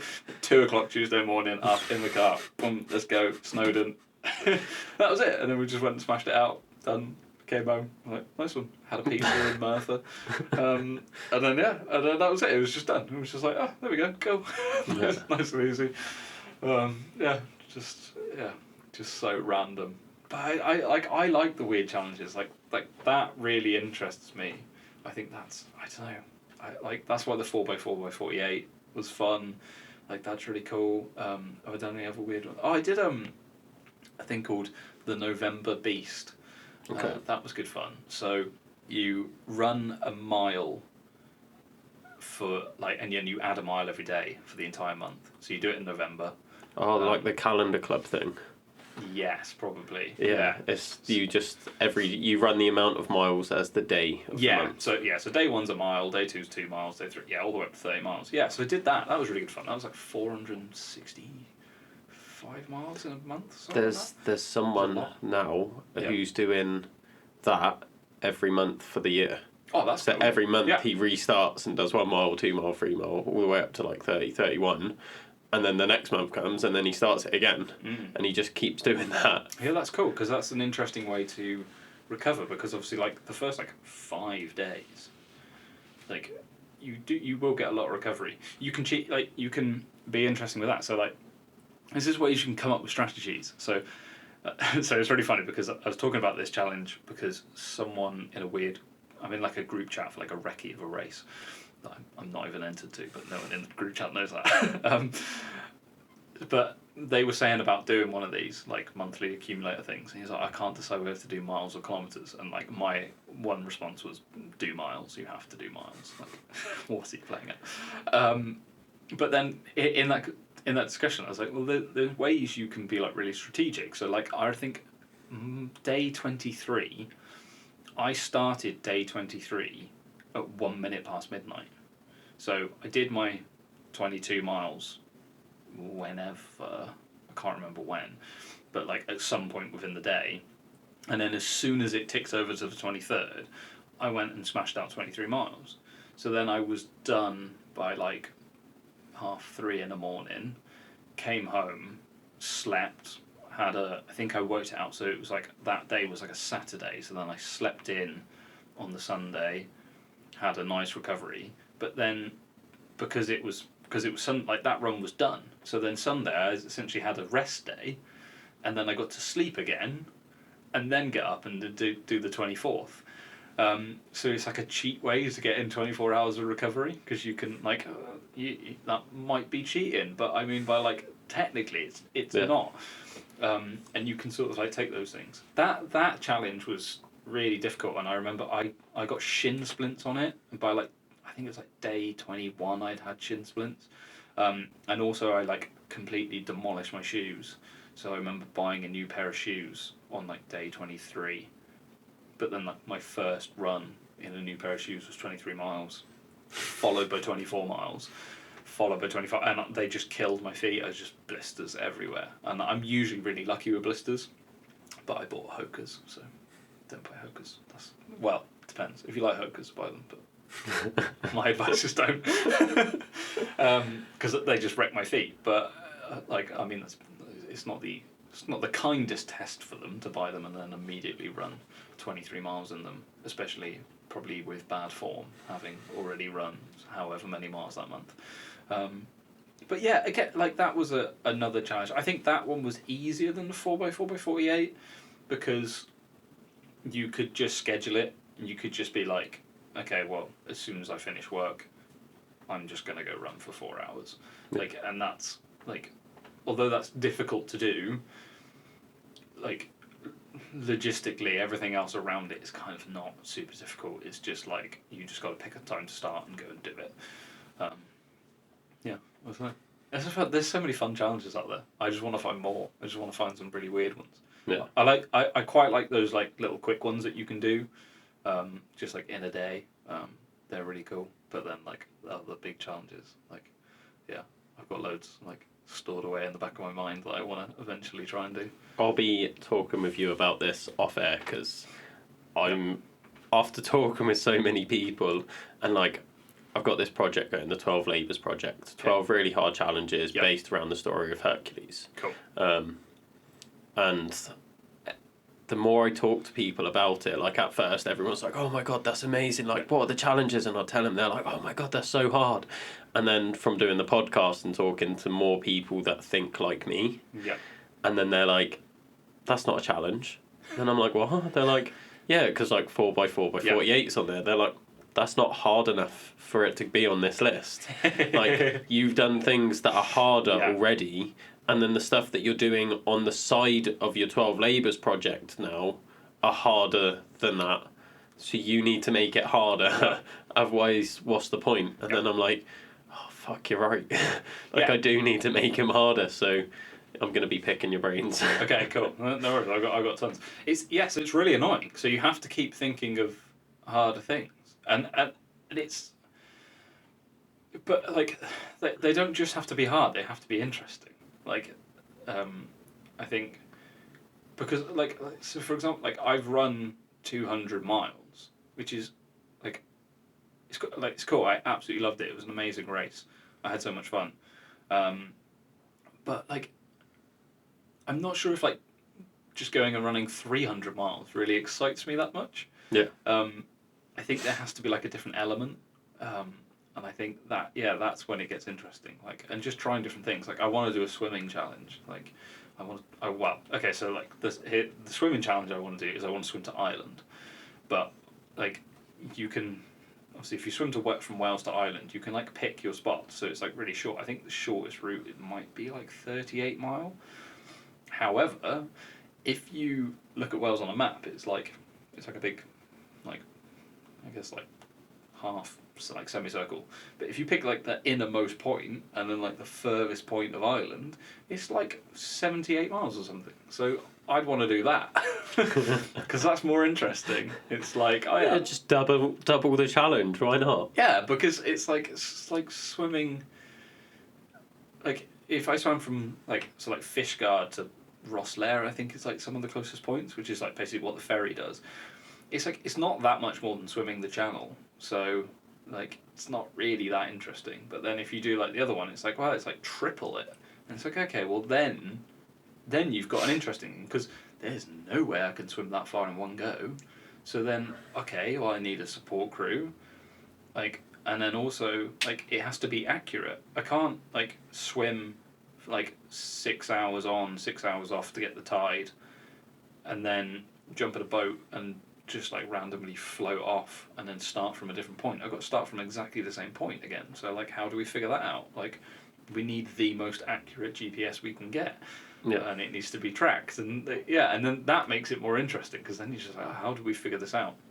And then there's like, I'm sure you've probably heard of Ross Edgley. Yeah. Yeah, so like he's like an absolute machine. So like watching his series swimming round the UK, I pretty much like watch it like once a year. I just go back through and just watch like every like vlog that he did, because it just fascinates me. And that was the real thing. Like, I think, like, going back to the drum kit though, I had that whole thing of like, well, if Ross can swim around the UK, why can't I tow a drum kit 100 miles? Like, that seems like easy in comparison. Like, it's different and it's interesting and it's new, but like it's definitely achievable. So I think that's like a fun way to look at it. Yeah. A story I haven't told on the podcast is I went to Ross's live show. He did a series of live shows. Yeah. And one of them was in Cardiff. Oh, cool. So I went to that, and it's like the way it was like advertised was, it was like, oh yeah, he's doing like, this was after his swim and everything, so it was talking about the swim. Yeah. And as he's talking about it, he was doing like sports science experiments on stage. Oh, cool. Just like stuff that you'd pretty much like do in school or in uni or something.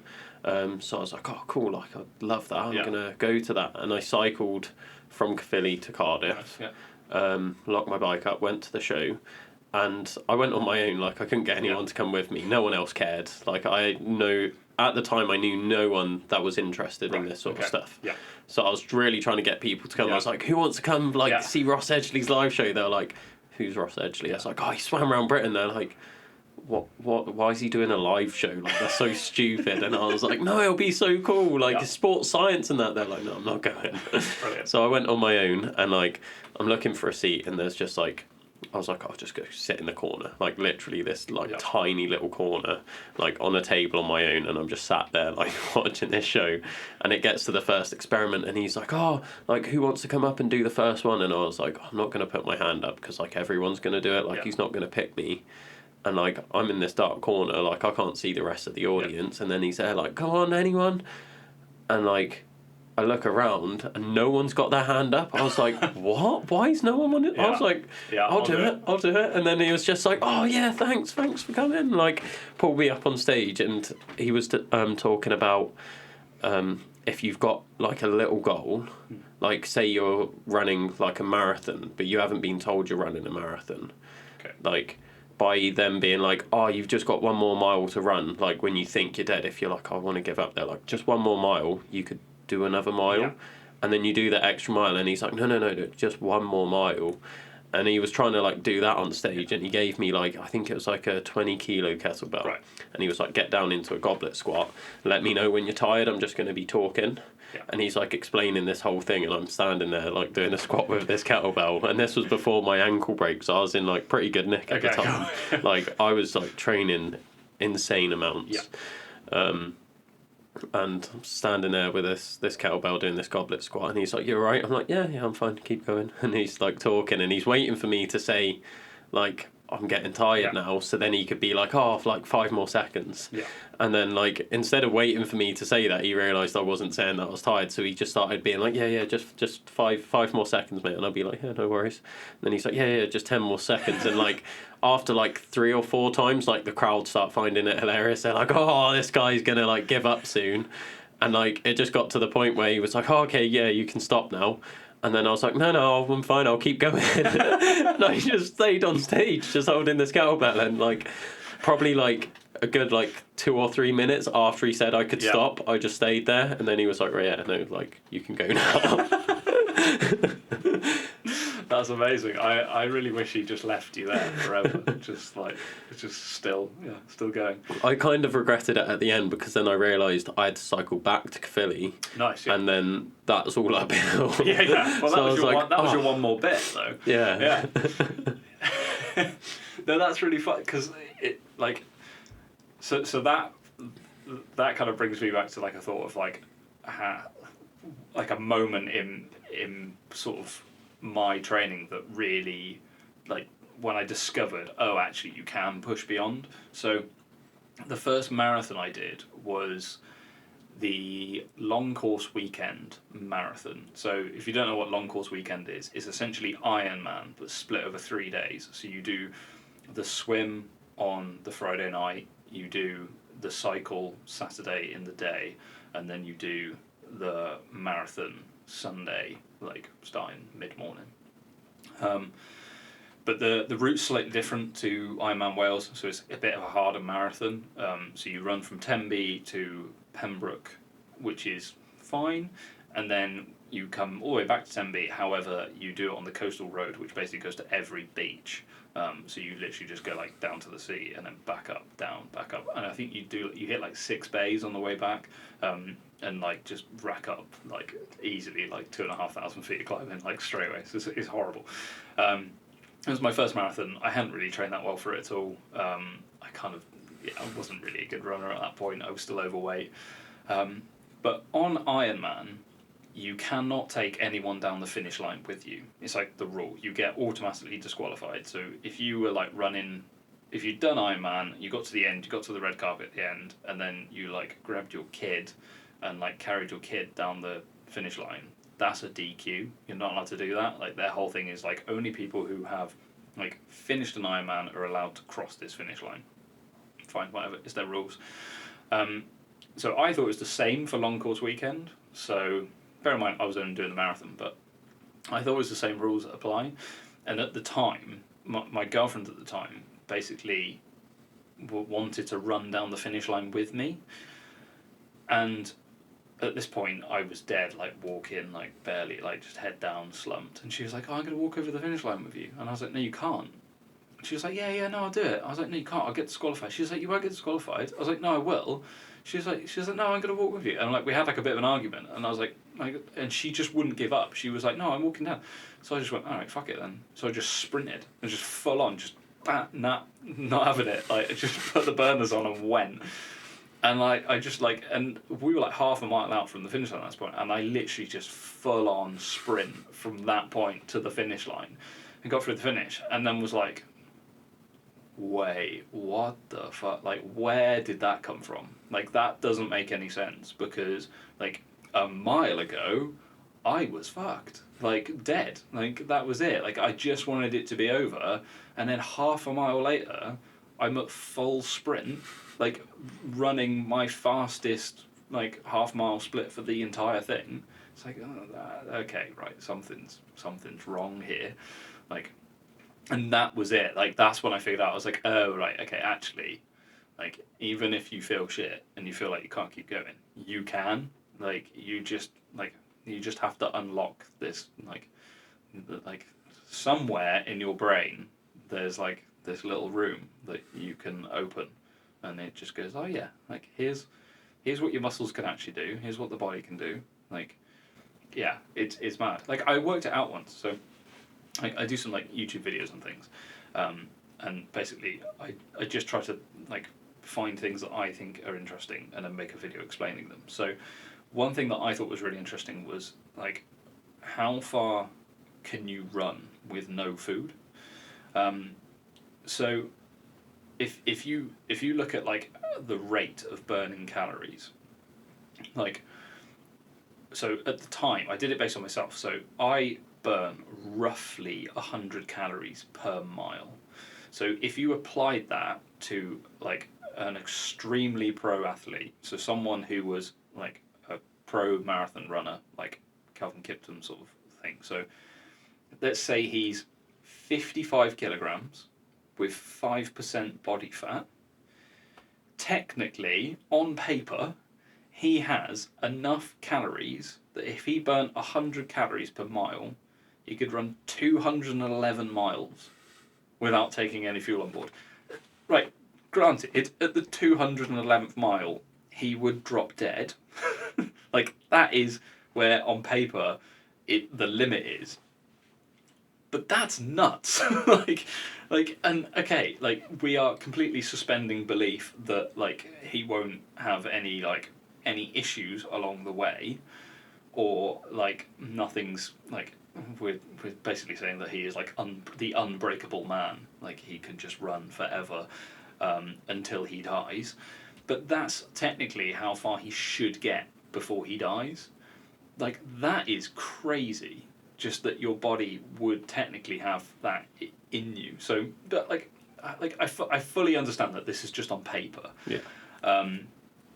But when you think about that and you go like, well, okay, so like if we apply that to me, I'm not 5% body fat.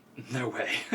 I don't know what percent body fat I am, but I'm also not 55 kilo. I'm more like 75 kilo at the moment. So, like, but I still burn about 100 calories per mile.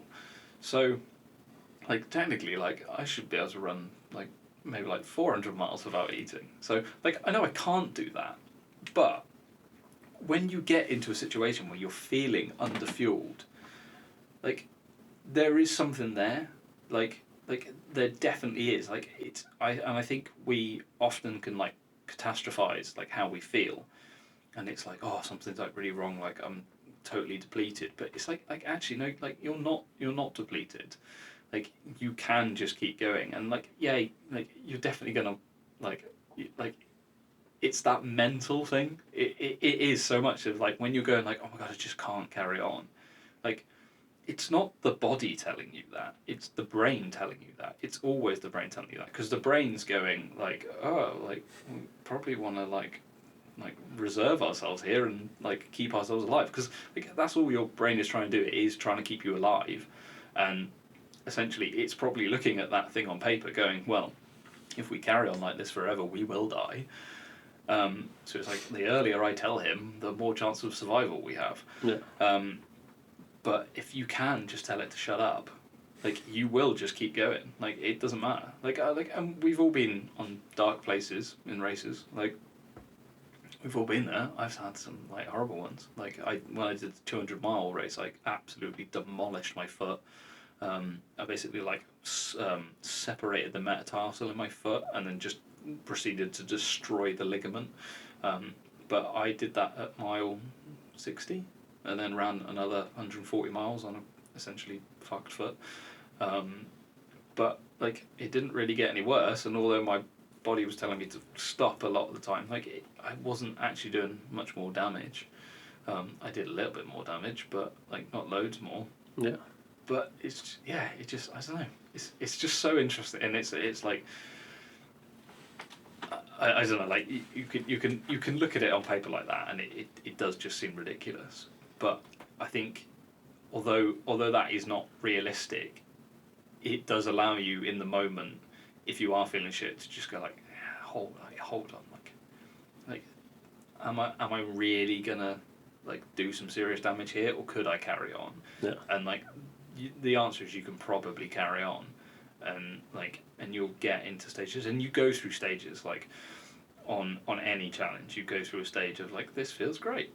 Like, this is great fun. And then, oh my god, what am I doing? Like, this is awful. And then they're like, I don't know how I'm going to complete this. And, like, and then I always go through, like, the I could be stage, which is, I could be in bed right now.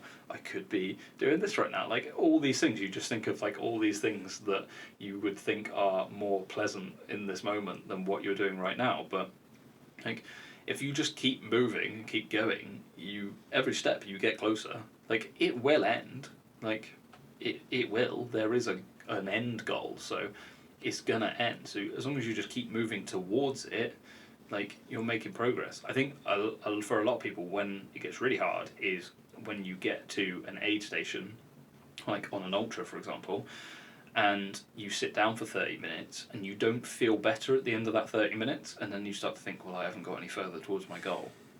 But that's the point, to just be like, go now, start putting some progress in, because once you're putting that progress in, you've eliminated that problem of like, oh, I'm not getting closer to the end, because now you are getting closer to the end, and just keep moving and moving and moving, and you just like slowly you just go like, oh well, I'm getting closer, and as long as you're just making progress, you'll be alright. When you were talking about the whole fat thing and how many calories you burn without eating, have you tested that? So I have not fully tested that. Are you gonna? What? How far I can run without eating? Yeah. Yeah, why not? I'm really curious to find out where you get to. Yeah. Yeah, I don't know. Yeah, no, I've never really tested it. It was kind of just the whole reason I decided with that idea was just kind of just to explain to people, it's like you do actually have reserves in your body and you will be fine. So no, I've never really tested it. I think that would actually be interesting. I don't know what the best way to test it would be. I would whether I would do it in a lab. It'd be interesting to know actually how many calories I burn. When I say I burn roughly 100 calories per mile, that is purely based on the information that my watch gives me. Yeah, which isn't super accurate. But it's a good starting point. Yeah, it's one of those things where it's like it's accurate enough where like if you were using it for like calorie counting to lose weight, it works.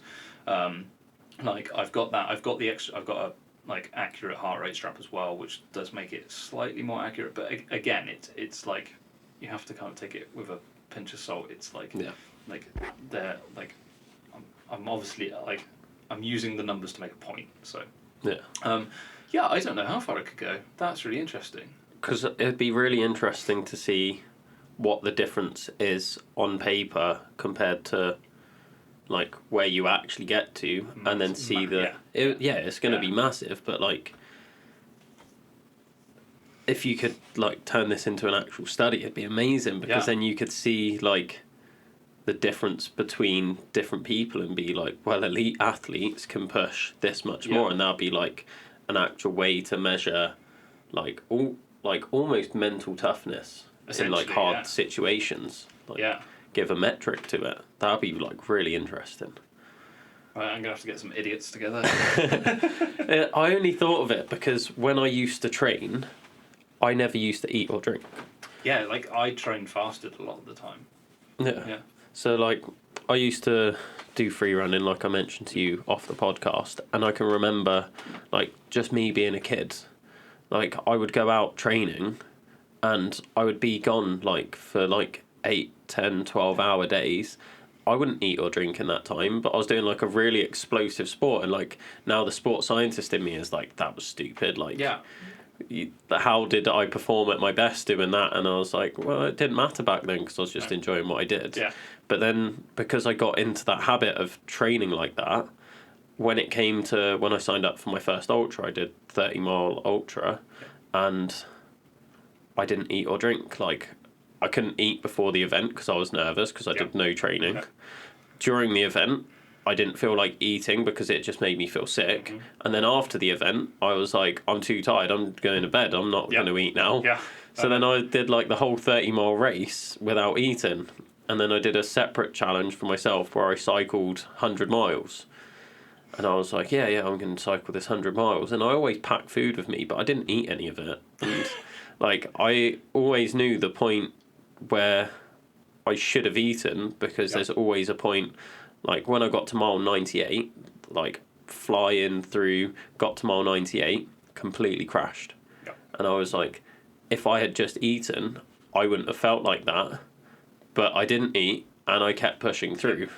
And it's like, could I have kept going after that 100-mile, and how far could I have kept going? And that's what I always ask myself, and like, would I have felt better at some point? With the ultra, it was a bit different because I tore my hip flexor, so it was like really slow and grinding.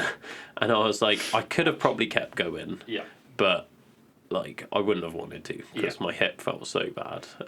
I did that on mile 6, so I still had 24 miles to go. That's right. I ran one of Reese's ultras, and like my shoes were like cutting into the front of my foot. So I just took them off and ran barefoot for like 6 miles, and then accidentally threw my shoes at a checkpoint worker which was not my finest moment.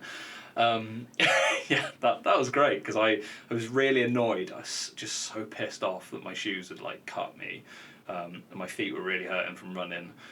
And it was basically got to like the last checkpoint, and I went to just like lob my shoes on the floor like in frustration. And as I did it, like this guy Jamie, who I'm good mates with now, basically stepped out the checkpoint. He was like, "Oh, you're right, mate." And I like looked up, and because I looked up mid throw, I just threw them at him, and they just bounced off his chest. And I was like, "Oh, I'm really sorry." I was like, "Oh, so," and then he gave me his shoes to run the rest of the race. Oh, fair play. I know, yeah, he's an absolute legend. It's so funny. And then he hung them up on the aid station like I died. Yeah, it was just brilliant. But yeah, I don't know. It's interesting because like while you were speaking about that, so if I was gonna go on a long run, like so for example, like I'm gonna go on a long run later today, I would probably take food with me, even if I was doing like 18 miles, let's say. I would take food and eat like every 30 minutes or whatever. Now I don't need to do that, but I think I do it just as a like practice tool for races and things. But on a Tuesday, I go to a track session with the running club, and the track is 5 miles from my house, and I run there and I run back and I do the track session. And sometimes the track session's really long and I run about 8-9 miles on the track. So that's 19 miles. I don't eat a thing. I don't even take a drink. Like nothing. Like the only thing I take with me is my house key. Yeah. Like that's it. So, and also, like although I run easy there and easy back, the track session's hard. Like really pushing, like a sort of like absolute death. Like one of them we did the other day, so 2 weeks ago, was 25 times 400 meters with like 45 seconds recovery, like flat out. Like it was grim, like absolutely horrific. But like, yeah, I think probably on the run home I felt a little bit hungry, but like not. There was no problem. Yeah. So you can easily do that without eating. Yeah, I don't know. I'm gonna go have to run now and see how far I get without eating. See, I think I'd struggle now because I trained myself so well from starting up doing these challenges again. I was like, Yeah. I don't want to fail something because I haven't eaten. Yeah. So now I've trained myself so well to eat all the time that even when I'm not training, I'm eating all the time. So I'm just in the habit of eating a lot. Like Yeah. my training's hit a bit of a lull the past couple of weeks just because I've been so busy with work and stuff. That I've put on like 6 kilos in the past month. Yeah. Just because I'm still eating like I'm training and I'm not really training. Yeah. Oh, it's so, like I remember when I first got injured and I was like I just kept eating like 4,000 calories a day and I was like, oh, this is a problem. Like you just put on weight like so quickly just if you're not training. It's so hard. But yeah, but like I only really take water and food on like a long run on a Wednesday, but I only do it just because it is practice for like the like when I run an ultra, like just to remember to keep drinking and keep eating, like because like there's no doubt you definitely perform better. Like I think if I did the experiment of how far could you go, like it is definitely like a mental toughness experiment. Yeah. Like the at no point would I be like, on your next race, should you or should you not eat? You should eat, like 100%. Like it's just like definitely, like the body will perform better, like if you have good nutrition, good hydration. It just will. Yeah, like there's enough studies out there that say that. We know that. However, it is interesting to know what happens if you don't. Yeah. Yeah. How far you can go. Yeah. What point do you die? Yeah. Obviously, anyone listening, don't go out running without eating to the point where you die. I don't recommend that. Yeah, take a phone so you can call someone. Yeah. Order a pizza. Yeah. I'm just dying at the side of the road. Can you drop me off a Domino's, please? That's a good idea, actually. Yeah. Yeah, or maybe do try it and let me know how, because I'm not one for ever saying don't try this at home, because I think everyone should. I think, why not? I was specifically referring to the point where till you die. Right, okay. I don't. You can take it close as you want to that. Just don't die. Yeah, I mean, fair enough. I don't think you will though. I don't think you can. Oh, I don't know if there's people out there like Goggins who are just going to run till they've got rhabdo and could potentially die from the hat. Like, maybe there are some hard people out there. Like yeah. Goggins being one, hardest geezer, like literally pissing blood on a daily basis and being like, oh well, it's out my body now, so I'll just do another 60k. He's still alive though.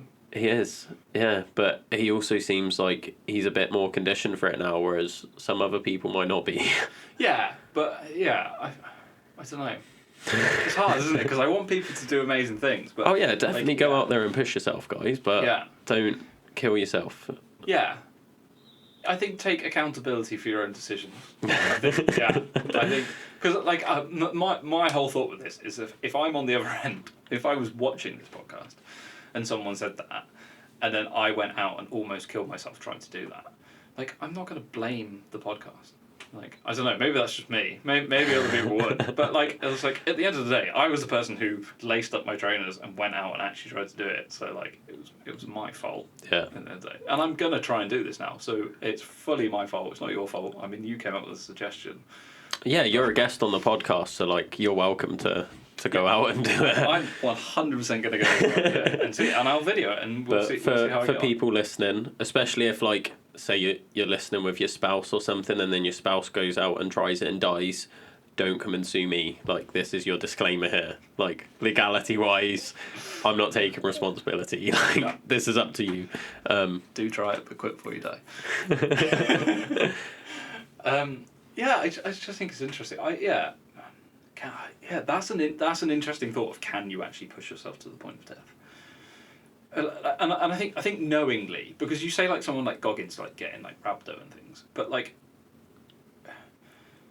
you did bring up a good point of he's not dead. So if anyone was going to push themselves to that point, it would be someone like Goggins.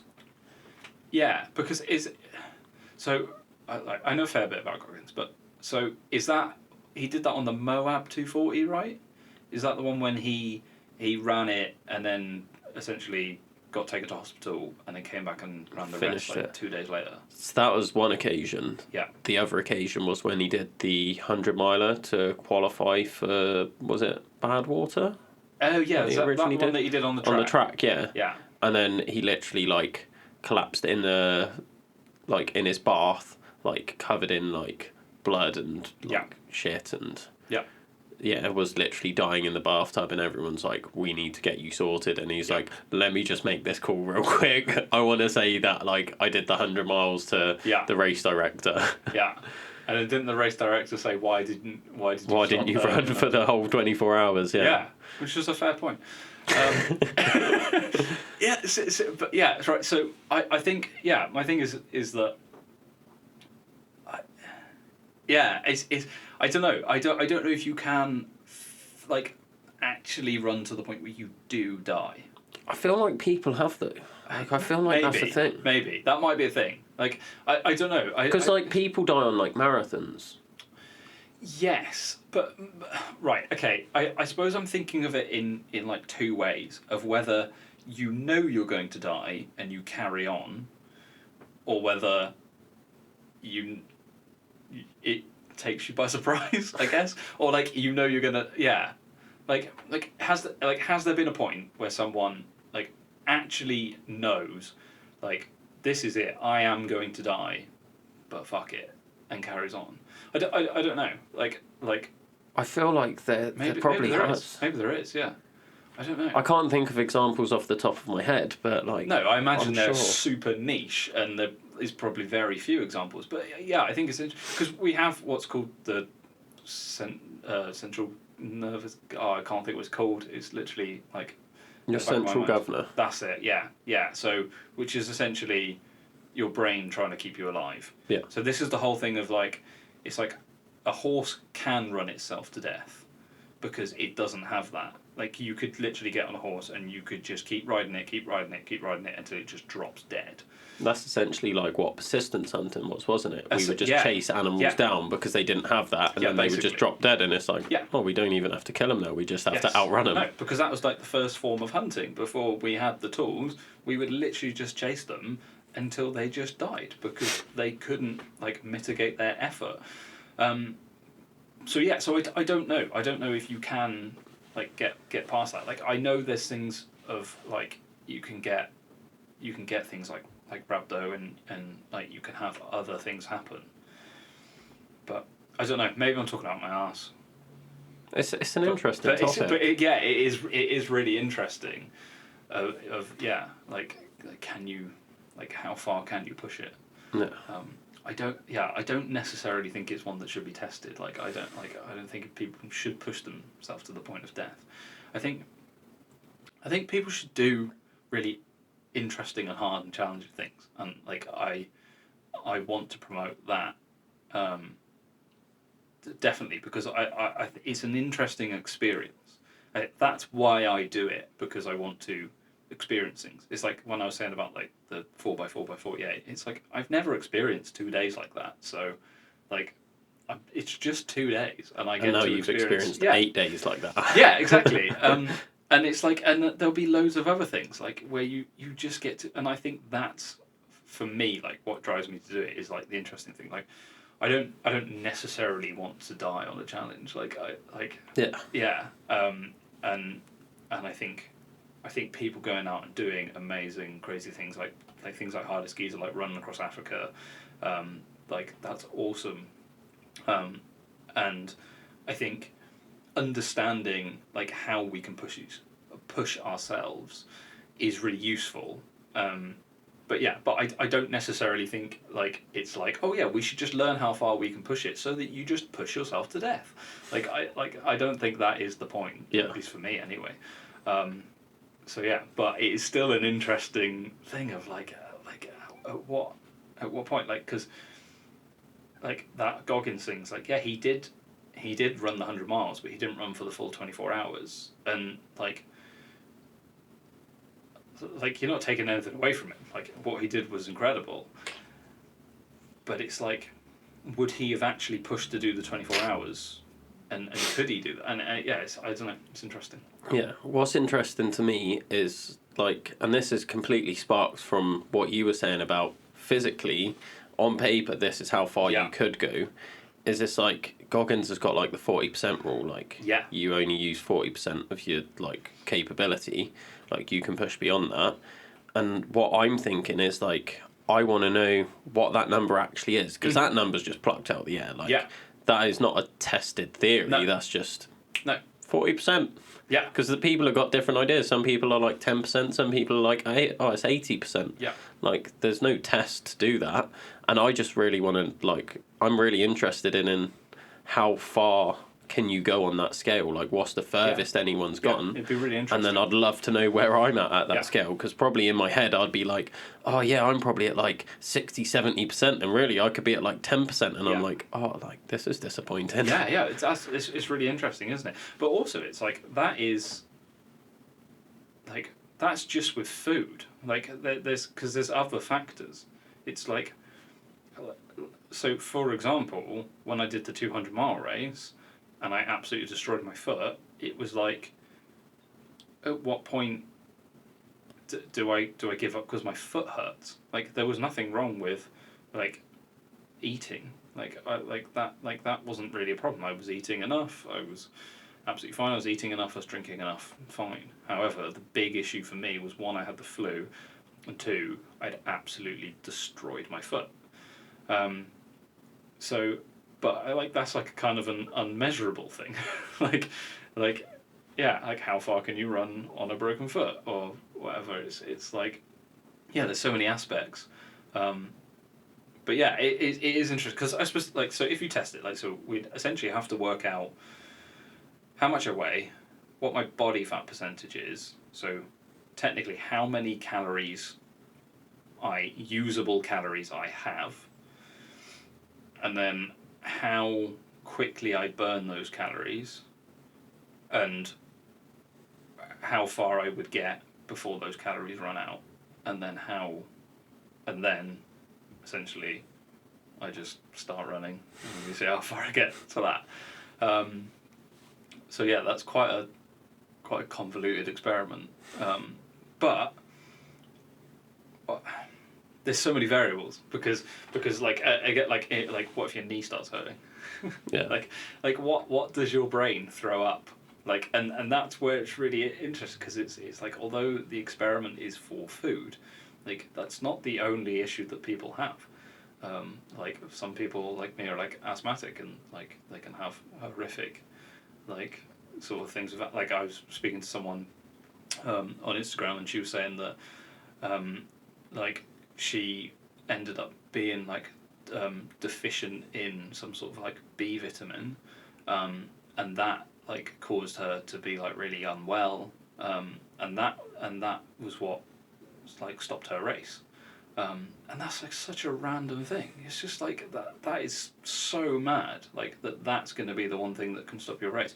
Like I DNF'd a 100-mile race in the summer, which was Beacons Way 100, and the reason I DNF'd that was because the year before I did the 200-mile race and absolutely destroyed my foot, and it's always been a little bit niggly, like ever since. Like every now and then I get a bit, I'm like, oh, that kind of feels a bit not right. But it's usually just like fine. Like I can just like elevate it for a couple of days or whatever, and it goes away. But on that race, it was fine. And then at like mile like 48, just suddenly it just hurt, and really hurt, like it did on the race, on the 200 race. And after the 200 race, I was like out for like 6 months. Like I was going to like I was getting X-rays and like everything, going to see like all different kinds of specialists, walking on pads and doing all this stuff. And I couldn't. Every time I ran, it just swole up, and then I couldn't put my shoes on. I couldn't play drums because it was just like an absolute nightmare. It was just constant pain. And I was just like, as soon as that happened, my whole thought was that I don't want to go through 6 months of not running again just for this race. Like, I didn't care enough about that race to finish it. I was like, I care more about being able to train, and that, and just day in, day out, being able to train and do that. Like, that race wasn't important enough for me. If it was something else, like if it was the drum kit toe, like I fully would have just been like, no, it's fine. Like, I'll sacrifice the foot. I don't care.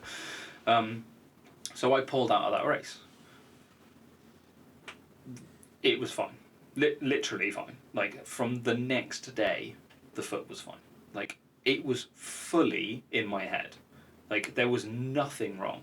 Like, it wasn't even... Like, I'd got it worse from training, like, weeks prior. Like, got more of a niggle in it than I had actually created on that race.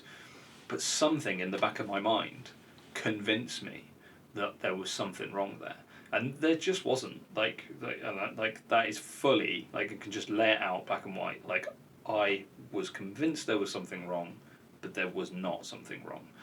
And immediately after the race, I was just like, why did I pull out? But in the moment when I was like, I'm certain there's something wrong, it really hurts, it was like, it was overbearing. Like, I was just like, all I could think about was like, oh my god, I'm going to have 6 months of not running again. And I thought the damage was already done. And I was like, oh, just like, that was it. I was done. And then, yeah, like, like instantly, like I pulled out the race. My friends picked me up, drove me home.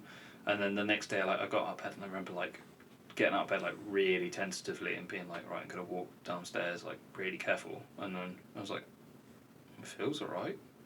Kind of like walked down the stairs and like, it feels fine. Oh, okay. So then I like tried like running back upstairs. I was like, oh, it's fine. It's literally fine. So that was all in my head. Yeah. Like literally just completely fabricated by my mind to make me stop. Why? Like why? Like, because I don't think I was actually doing anything wrong on that race? Like if we're saying like we're putting the body through a load of pain and the brain is trying to go into survival mode, like I don't know why the brain went into survival mode, because there was nothing really that bad. Like I was eating well on the race, I was moving pretty well, like nothing was really going wrong. Like the weather was horrific, it was like just pissing it down relentlessly and freezing cold, but it kind of wasn't that bad. But it's so interesting that the mind just like essentially just betrayed me and just went, no, we're out now. And like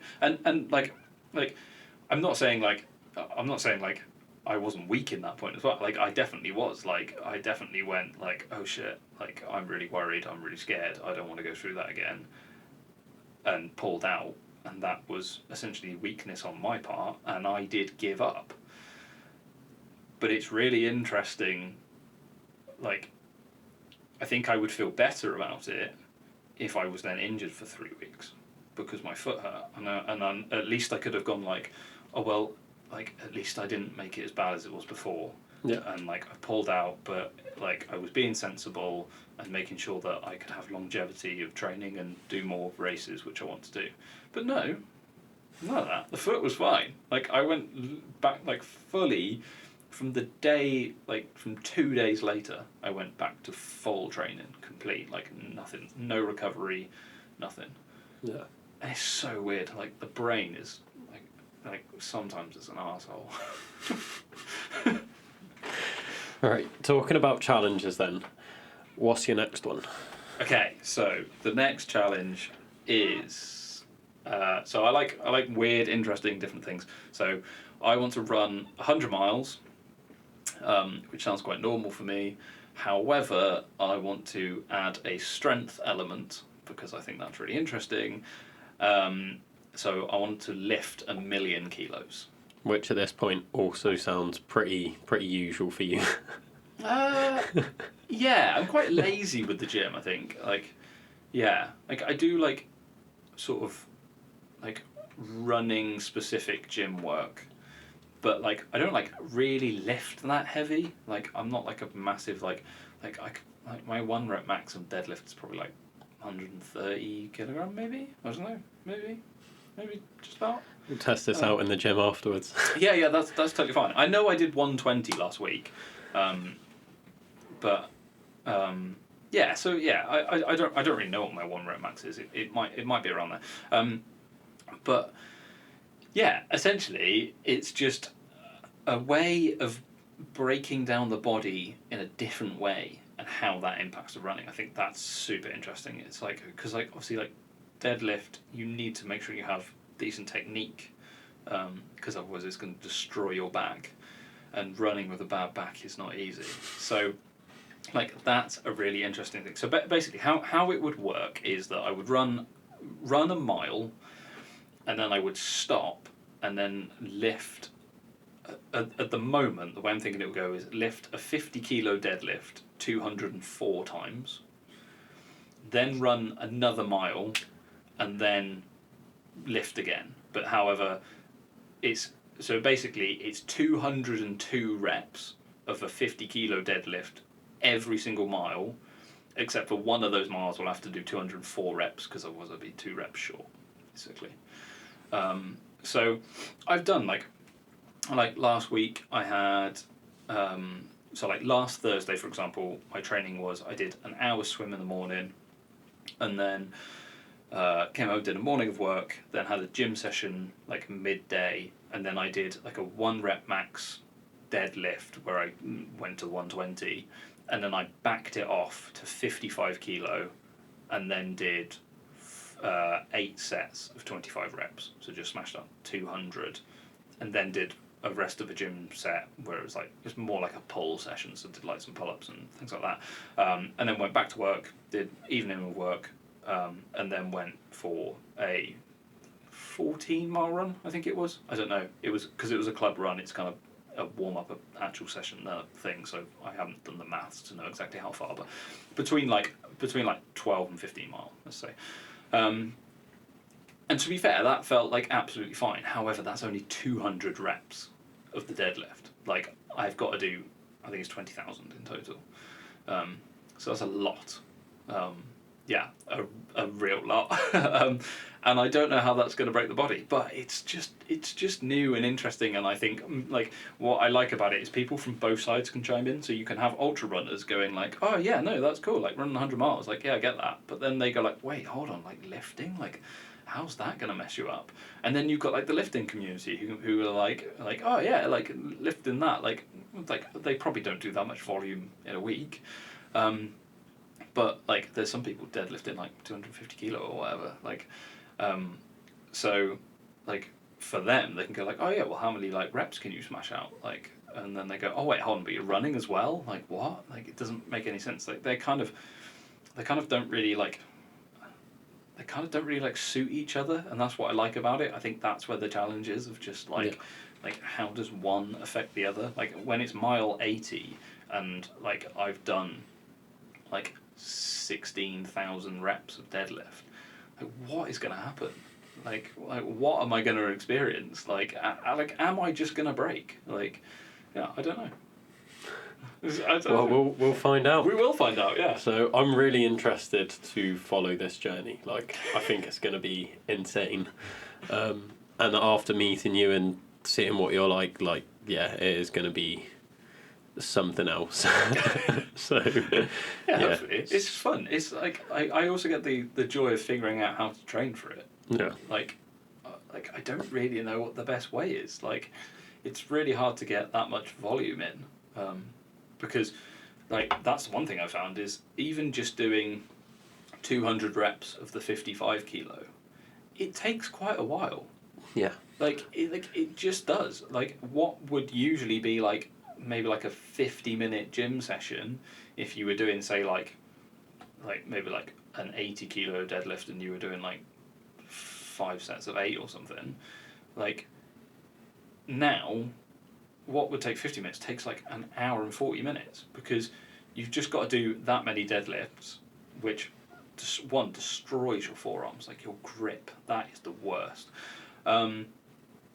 But then also just to sit and recover between sets, like it takes quite a bit to recover. Like my recovery time is not like, it's not like I'm doing it and then like having like 90 seconds and straight back on it, because it's not like you don't feel recovered at all. It's more like closer to like 4 minutes. So then suddenly it's like, if you think about it, you've got 8 sets, so you've got those 4 minutes, so like that's like half an hour. Yeah. Like it just adds up so much time. So yeah, so that's really interesting. So just like fitting in the training is quite hard, but it's enjoyable because it's weird. Like yeah, so. No, it sounds wicked. What advice would you give to 18-year-old you? Oh God, stop lying. Basically. Yeah, do what you're gonna say you're gonna do. Like, yeah, I was just like, yeah, again, like I said, like I was useless, and like I would always like make it seem like I wasn't, and yeah, so just stop it. Like, yeah, just like literally put your money where your mouth is. Like, yeah, if you act all cool, like actually be it. Like don't be a little twat. Yeah, I just needed focus. I don't think I was doing what I really wanted to do. And yeah, I don't think I was necessarily that happy. But I don't think I really knew how. I mean, I was 18. I was an idiot. Like I'm 25 now, and I'm still an idiot. So you can imagine how fucking useless I was back then. Yeah, I think. Like, do what makes you happy, but actually just go and do it. Like, there's no point just talking about it, and like pretending. Like, yeah, like, you can pretend all you want in front of people, but like when you go home, like are you actually going to do it? Like, do you actually like? It's like. If I said like, oh yeah, no, like I practice drums like all the time, like I'm gonna be like an amazing drummer, like I'm a decent drummer, like I'm alright, but like I'm nothing special, but like I used to like pretend like at good gigs and I'd be like, oh yeah, I'm practicing 6 hours a day. Was I? No, of course I wasn't.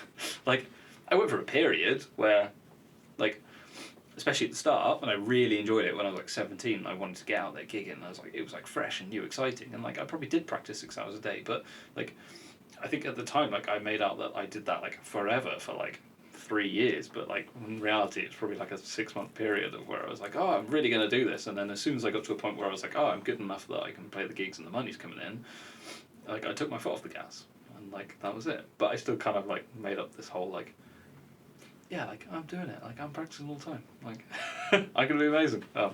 Yeah, I think that's the advice, is yeah, stop pretending, just go and do it. And then the last question is, how can people support you in your adventures moving forward? I think the best way is to follow along. So it hasn't fully been announced yet what I'm doing, but yeah, I'm going to do it to raise money for charity, and that will all be sort of unveiled as we go. It's going to be aligned with mental health, and basically just helping people. So yeah, I think follow along is the best thing to do. There is nowhere to donate as of now. However, there will be. But yeah, just I think getting involved with like a conversation about it, or just like telling anyone, and like if you've got anything interesting you want to share, or add, or like maybe you see a flaw in the challenge, like message me about it and just be like, oh, I think this is going to go wrong, because that would be really helpful. Yeah, I think for me, I think it's all gonna like eventually get released, and I want to use it to do some good, to help people. So yeah, no matter what, it will be helping people. So if you want to just get involved with that, then please just follow along and yeah, do some good stuff. Where can people follow? The best place to follow me is either on Instagram or YouTube. I'm probably more active on YouTube. But basically, if you just anywhere, just go Bob Thomas Ultra, whether that's Facebook, Instagram, YouTube, whatever, and you will find me. If you just look for a picture of an idiot sat in 2 camping chairs, you'll find me. Amazing. Yeah. Well, thank you for coming on. Really appreciate your time, and good luck with your challenges. Thank you very much.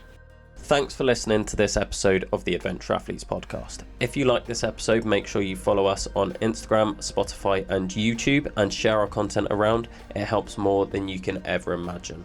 Now, if there's a person in particular that you want to hear from, or a topic that you want us to cover, just drop us a message, let us know in our DMs, and we'll make sure we try and reach out to the relevant people to cover that topic for you. We're always trying to make content that you guys want to listen to. We have just dropped our website. It's adventureathletes.co.uk, and you can go on there to find out the range of different services we offer. So we have sports massage, different training programs, and personal training, both online and in person, that you can sign up to on the website. So make sure you go and check us out at adventureathletes.co.uk.